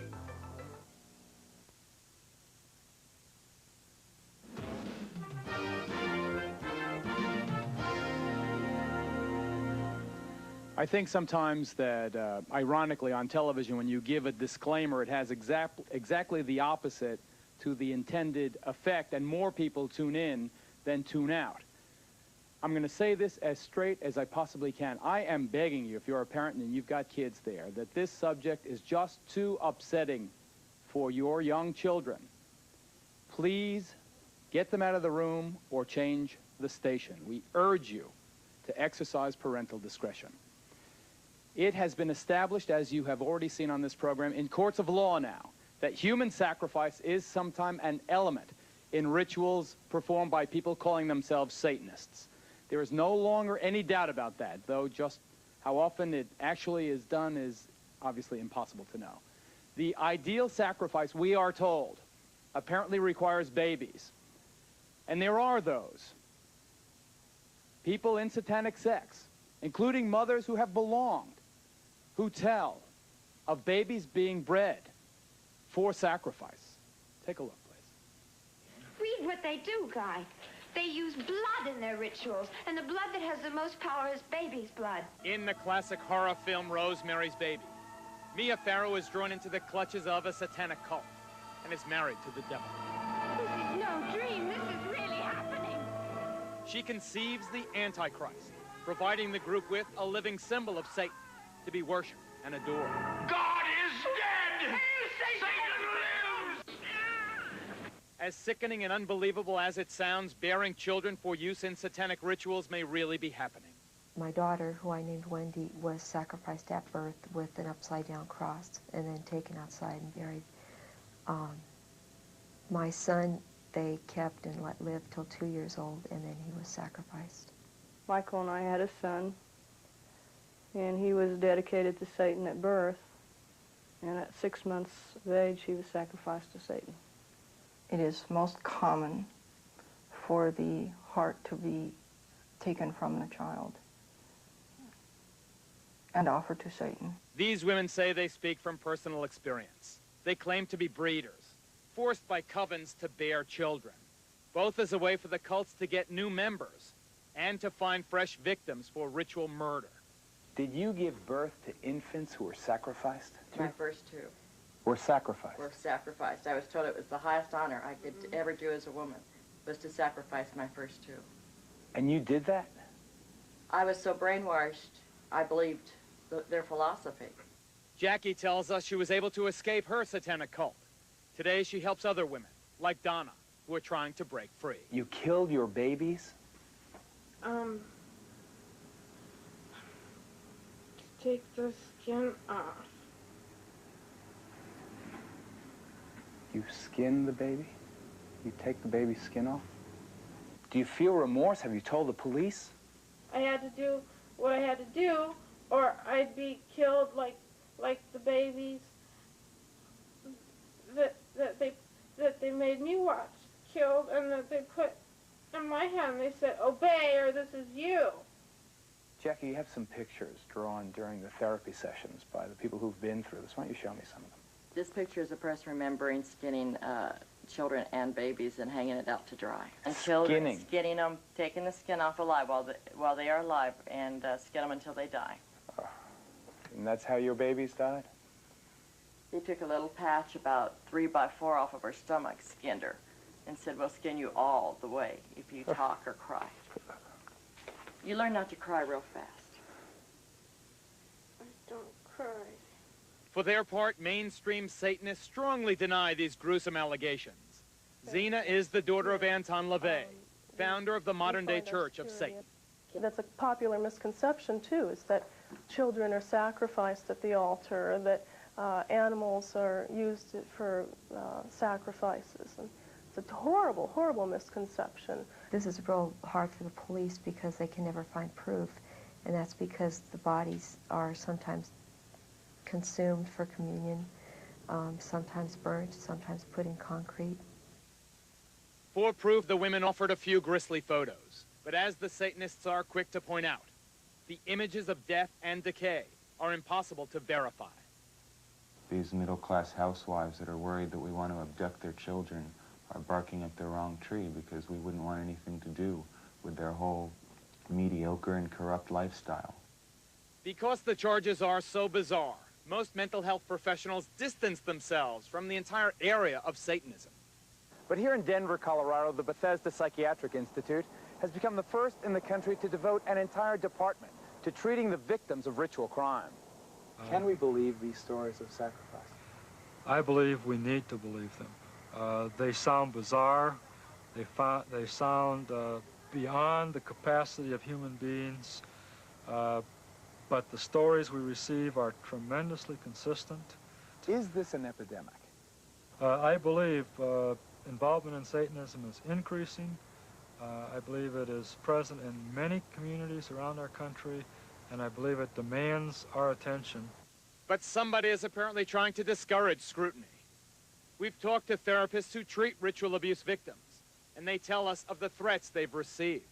I have direct knowledge of both death threats on a therapist and an attempt to end that therapist's life, which was unsuccessful.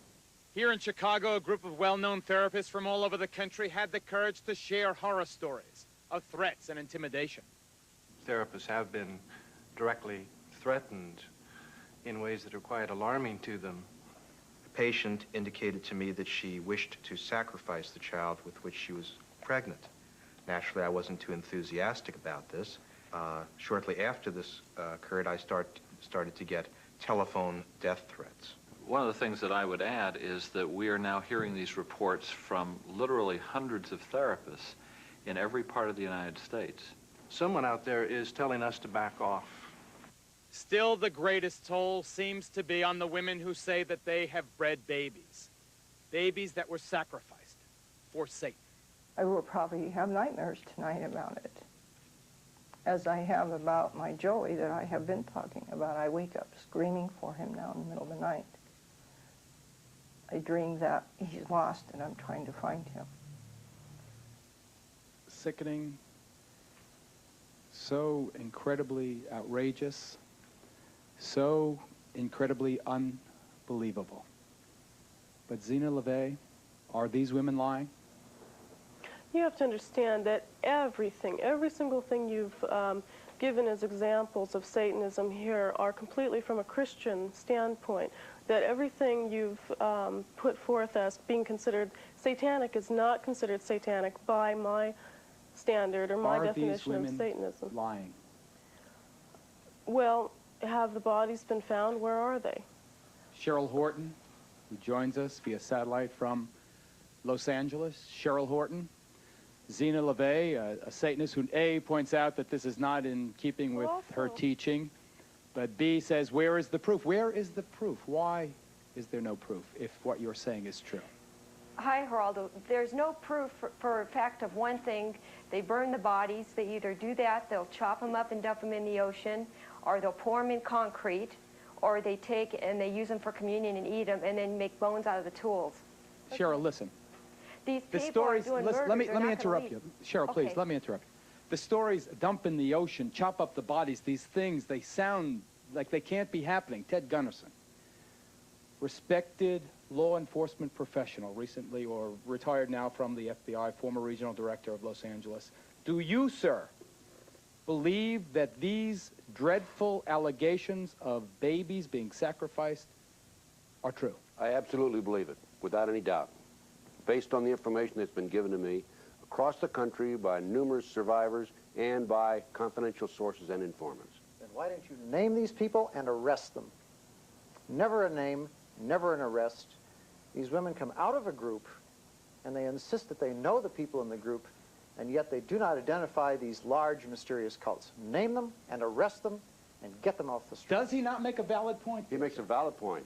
The problem with that is, number one, police officers don't believe it. I may believe it. You may believe it. Some people in your audience may believe it. They don't believe it. Number two, if you decide to investigate these people, you have to, number one, handle it from an undercover operation. If you put an undercover operation into effect, then you have, in a sense, your own police officers become involved in these heinous crimes, and they are, of course, become murderers. And in addition to that, if you do decide to investigate these people, it's a lot of work. And many law enforcement officers are apathetic and don't want to get involved. Ladies and gentlemen, you have heard this. The debate here could rage over this issue alone for hours and hours and hours. Michael Aquino is right when he says there have not been any successful prosecutions for this horrible allegation. Ted Gunderson is a sincere man with a good reputation who says that there are difficulties in the prosecution.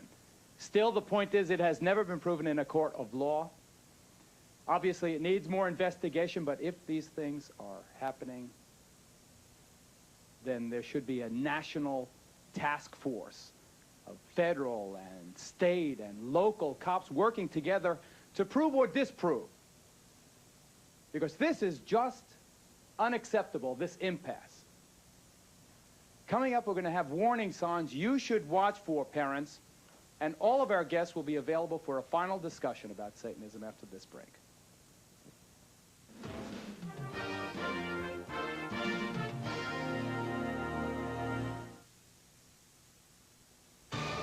One shocking capital crime We're breaking in. We've got an assassination in Washington. triggers one man's rise to power.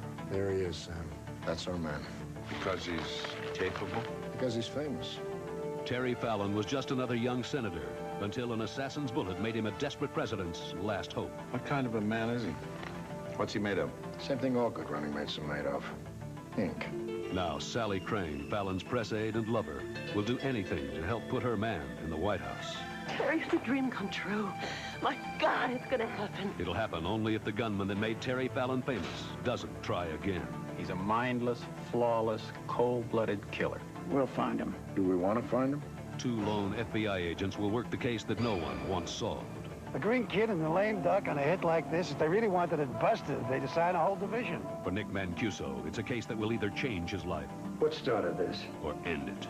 They're too big, Mancuso. You're never gonna get them. And for young Agent Ross, it's a lesson in seduction, as Sally is torn between the powerful senator and the man who could expose her. Fallon's a figment of your imagination. He's a puppet. You pull the strings. He's the right man at the right time, and I want him to be president. In a town filled with secrets, He brought a friend home to help him rape his wife and put her in the asylum. everyone wants to know the truth. It's gonna be something real dark, real secret, and real ugly. The truth about Senator Terry Fallon. Television's just anointed him America's favorite son. Have you wondered what kind of president it'll make? Harry Hamlin, Crocodile Dundee's Linda Kozlowski, Robert Loggia, James Whitmore, and Stephanie Kramer in the most provocative miniseries of the year. You really believe the government of the United States is capable of a crime like that? Beginning Sunday, live the secret Oh, my God, is it true? of America's favorite son.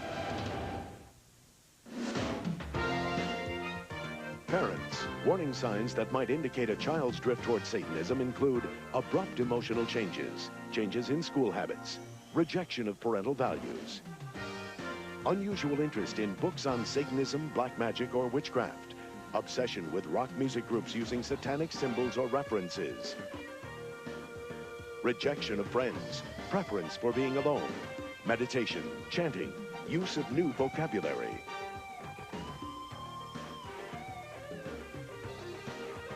The Geraldo Rivera Special, Devil Worship, will continue.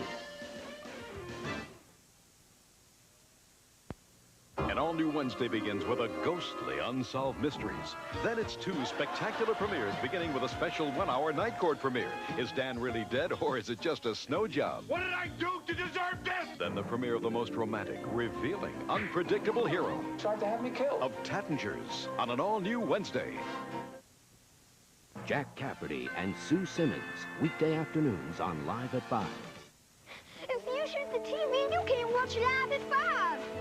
Okay, I won't shoot it, but it's got to quit killing the chickens. Live at 5. Great news, and it won't kill the chickens. From the director of Fright Night comes the year's most terrifying new movie, Child's Play. You wish it was only make-believe. Rated R. Starts Wednesday, November 9th at a theater near you. Be cool. It's cool to be cool. CD 101.9. You got a brand new radio station.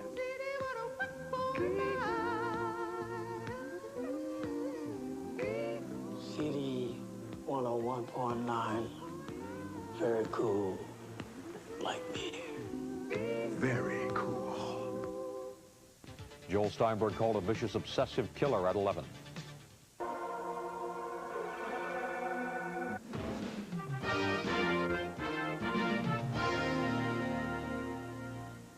Father LeBar, from the point of view of the Catholic Church, is this something Catholic parents, and I'm not singling out the Roman Catholic faith, obviously this affects children of all races, colors, creeds, religions.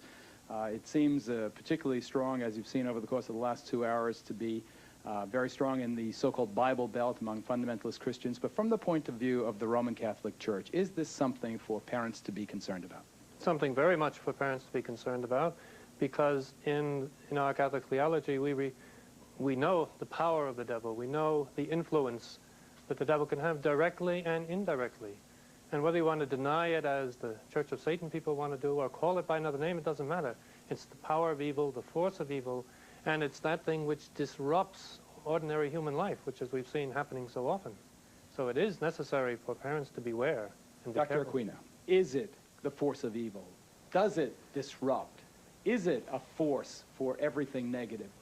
Well, if you're talking about Satanism as legitimate Satanists define it, absolutely not.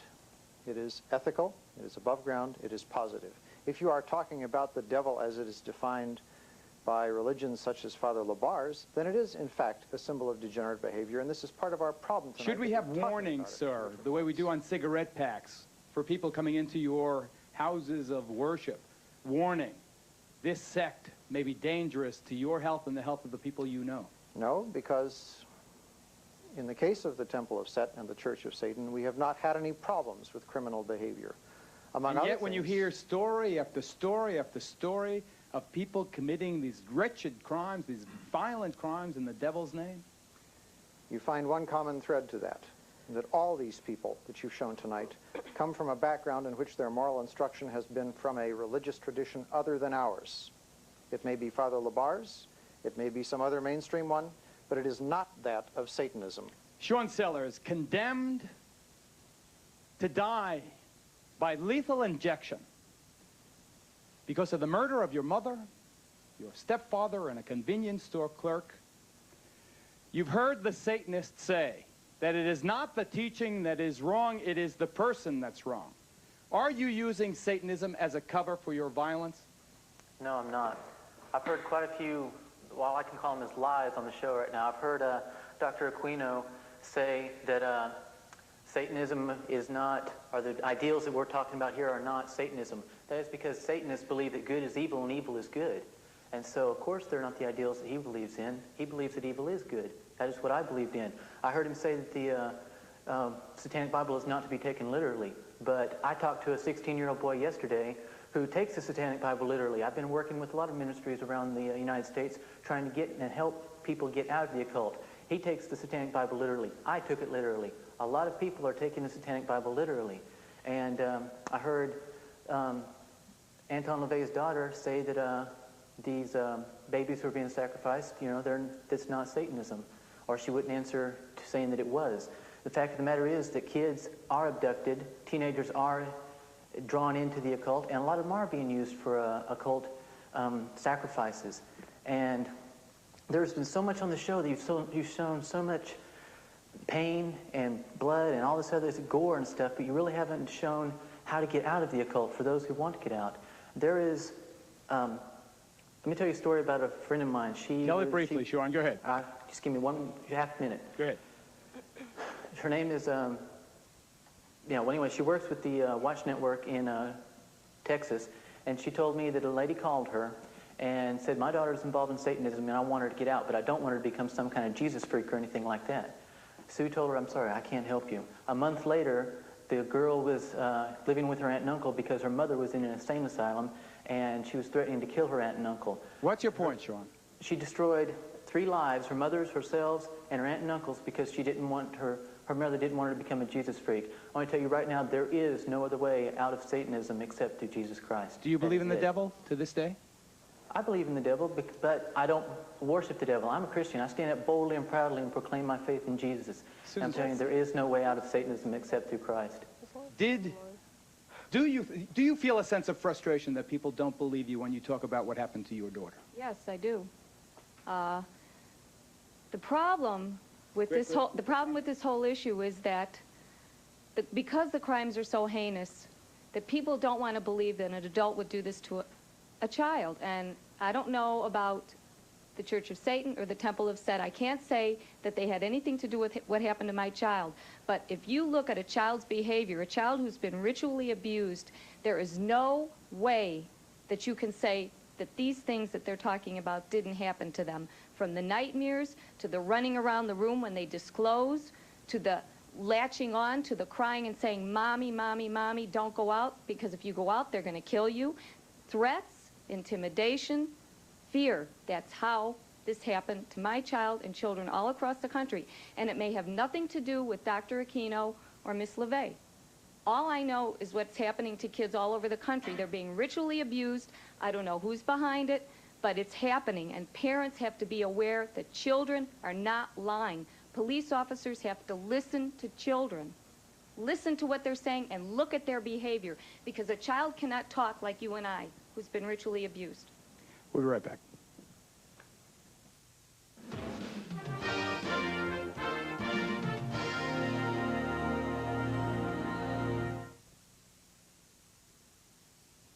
Tonight, the show People magazine calls the sizzling new show of the season will establish a new standard for television. You want me to do a radio show? It was the only way to get the city's best cop to be everywhere. I determine station policy. Let me do it my way. Who are you, Frank Sinatra? It was a permanent transfer. You're on the air. From the streets. We have a serial killer on our hands. To the air. I did it again. Where are you? To the best beat in town. If you're listening, Lee, you can turn yourself into me anytime. If you want ratings, I'll give you ratings. She's in the building! The premiere of Midnight Caller next.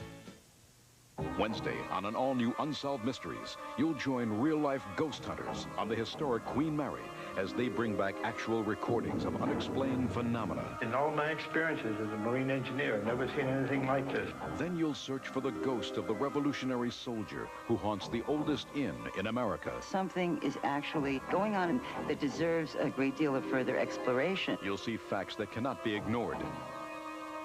You may be able to help solve a mystery. Wednesday. Nick Tattinger has a knack for trouble. I got shot at again. Why can't you be like the other fathers? They never get shot at. And although he's divorced, he still loves his family. Hillary, you wild dame, how are you? Who's Norman? Mother's lover. So you're Norman. How do you do? Fine. She's still a screamer? He's a little offbeat. Oh, God. Tried to have me killed.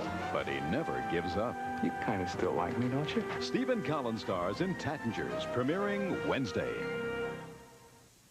Thursday, as we left Cheers last season. No, I will not go out with you. Now Cheers is back with a season premiere switcheroo. I'll go out with you. But Sally's back as the boss of Cheers, and Rebecca's out the door. Then see why Time calls Dear John the season's funniest new show. How about a little dirty dancing? The dirtier, the better. Couldn't decide what to wear. Yeah, tell me about it. Must have had 5 ties on today. This is the one you picked. It's Dear John after Cheers season premiere Thursday.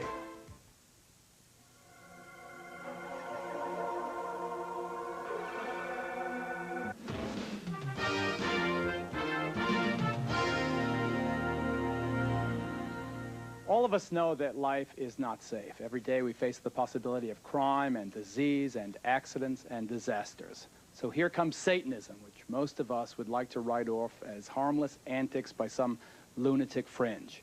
A few years ago maybe, but not now. We have seen that Satanism can be linked to dope and to pornography, child abuse, and to murder. It has led seemingly normal teenagers into monstrous behavior. They preach mysticism. Other people, however, practice evil, and that is why we brought you this report tonight. I'd like to thank all of our guests, especially those we did not have a chance to get to. I'm Geraldo Rivera, ladies and gentlemen. Thank you very much for watching. We'll see you next time. Good night. I wish I had listened to the music. I wish I had thrown it out. I wish I'd have gone to school and talked to him. Talk to his friends' mothers. Maybe they saw some things that I didn't see. Maybe if we put them together, we could have come up with something. I don't know, but I just think setting back and assuming that this is a teenager's life, when you see things like that, I know for a fact is wrong. I think that my son believed in Satan. In fact, he has said to me that he did believe in Satan. He believed in the power of Satan. He believed if he served Satan, that Satan would give him something in return for his servitude. It's all false, man. It just leads to your own destruction. Look where I'm at, look at my sentence. I mean, I'm in jail with life without parole.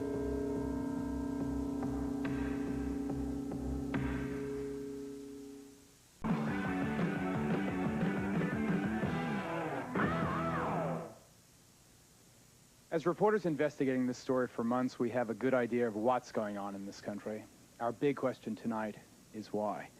This is Detective Sergeant Pearl Hart. Yeah, stand up, Paul. He's the man, the cop who investigated the Tommy Sullivan tragedy.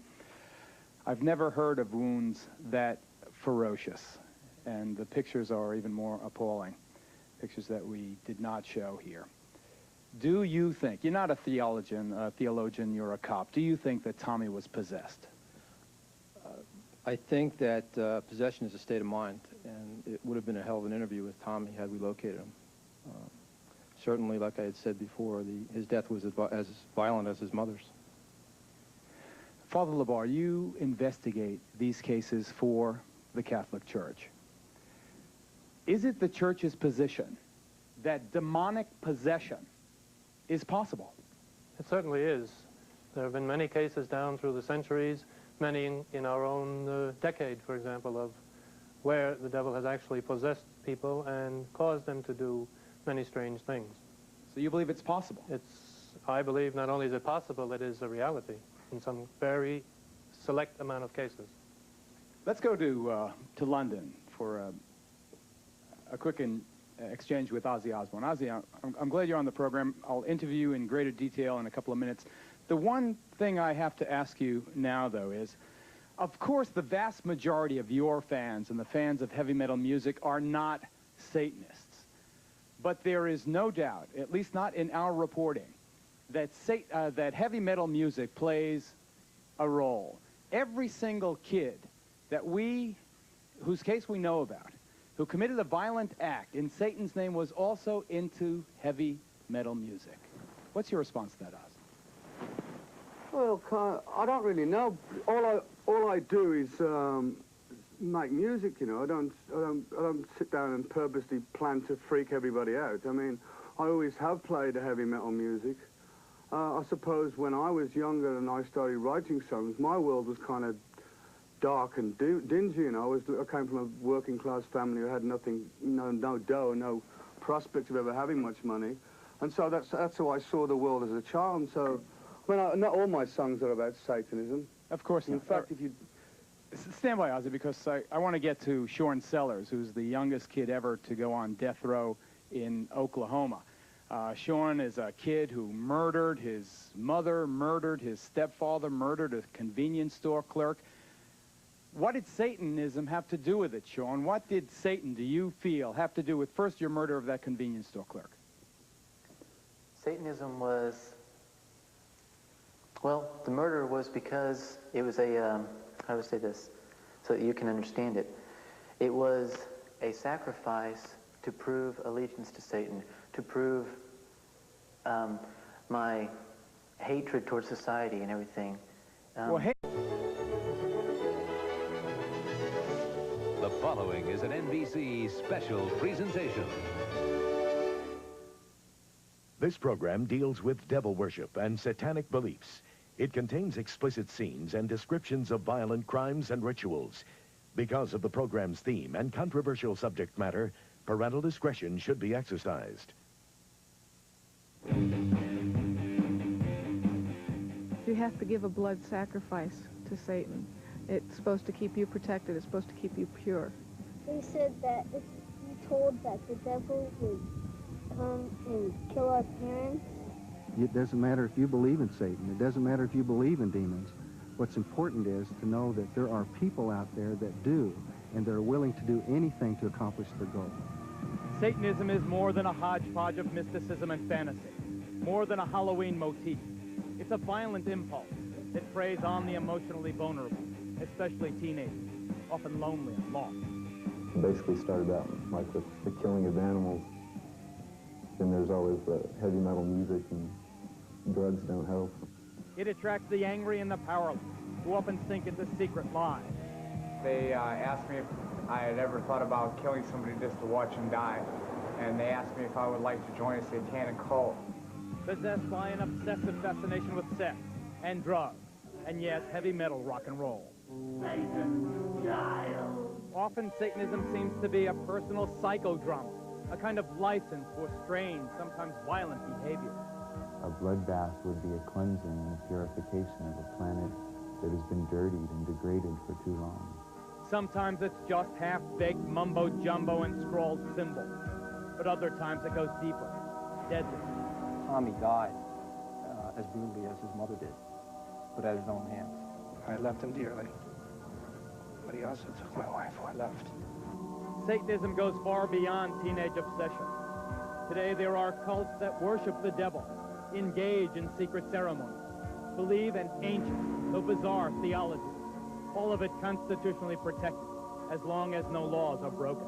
I believe that hate is necessary in a controlled way just as much as love is necessary. The other face of adult Satanism is violent and fiendish, centered on sexual ritual and torture, frequently descending into the vilest crime of all, sexual abuse of children.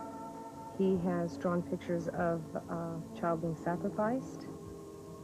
He's talked about animal sacrifices. He's disclosed molestation. And what of their own children? Some are born into satanic cults and grow up as lifelong members.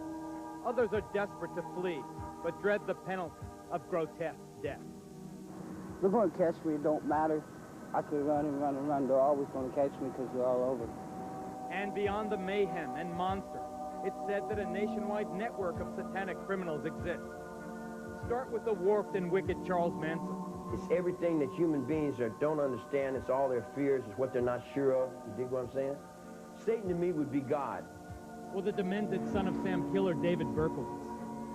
These and others, purportedly linked to the devil worship underground. Here's Satan. Yes, Satan. It's all over the United States and probably all over the world because it's just something that people are experimenting with now. Impossible to measure, easy to doubt. The very mention of it invites ridicule. Come out. No, I won't let her go. No. Often the choice is to avoid confronting it, ignore it, find other explanations, or laugh it off. That is not the choice we have made tonight. We have chosen to ask why. Via satellite, we'll be asking the youngest person on Oklahoma's death row, just 17 when he killed in the name of Satan, why he murdered his own parents. And to Southern California, where we will ask the parents of children in the notorious McMartin preschool why they claim their kids were satanically abused. And to London, where rock star Ozzy Osbourne will tell us why he feels he and heavy metal music are getting a bum rap.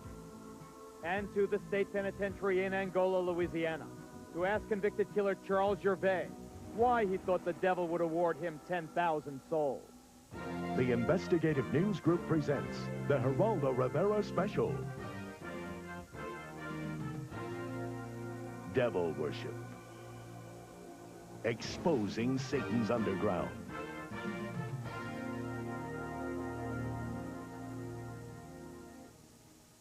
Whether a Satan exists is a matter of belief, but we are certain that Satanism exists. To some, it's a religion. To others, it's the practice of evil in the devil's name. It exists, and it's flourishing. Members of our studio audience tonight will attest to that. They are friends and foes of Satanism, devil worshippers and law enforcers, experts and victims. They'll help us understand this force that exalts evil and darkness. We'll be asking why. Why does it exist? And why does it appeal to so many vulnerable people, especially the young? Now, the very young and the impressionable should definitely not be watching this program tonight. This is not a Halloween fable. This is a real-life horror story, and it will give small children bad dreams. As for teenagers and their parents, we hope you are watching, because it's teenagers who are most likely to fall under the spell of this jumble of dark, violent emotions called Satanism, and in some cases, to be driven into committing terrible deeds.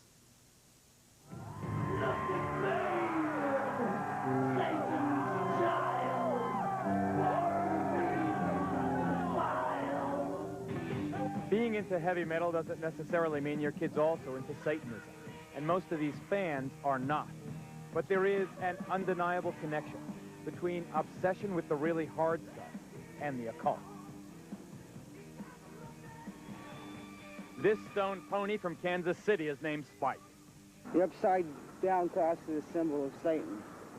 Ozzy is the rock and roll king, and most acid rock is involved with Satanism. Let him who hath understanding reckon the number of the beast.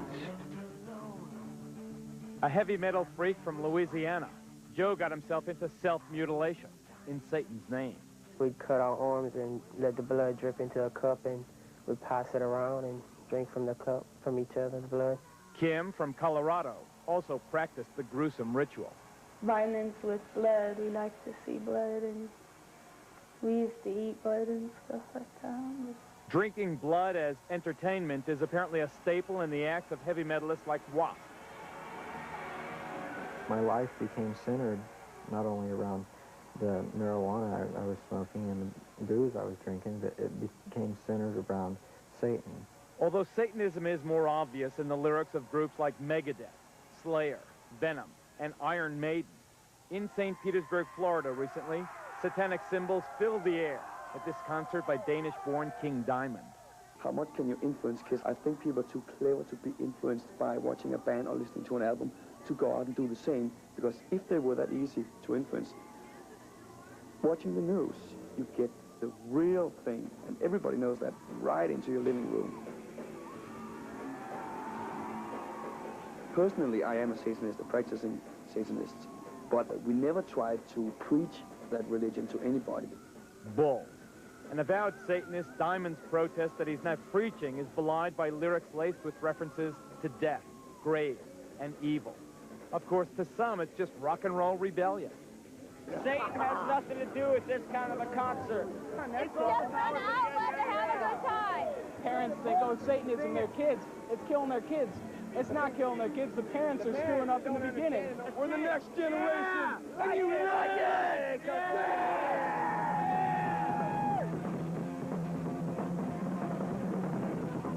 Whatever the connection, there is no doubt that teenage satanic activity in this country is increasing dramatically. In Bayou country in southwest Louisiana, one persistent problem has been grave robbing. So what do they take out of these tombs? They take out the bones, okay, especially on the older type grave sites as this, because our understanding is that the right little finger has something to do with their culture, and they make a necklace out of them and they wear them. A necklace out of the right The knuckle? right knuckle. And the graffiti is no longer John Loves Mary. Death chamber, the point of no return, this says.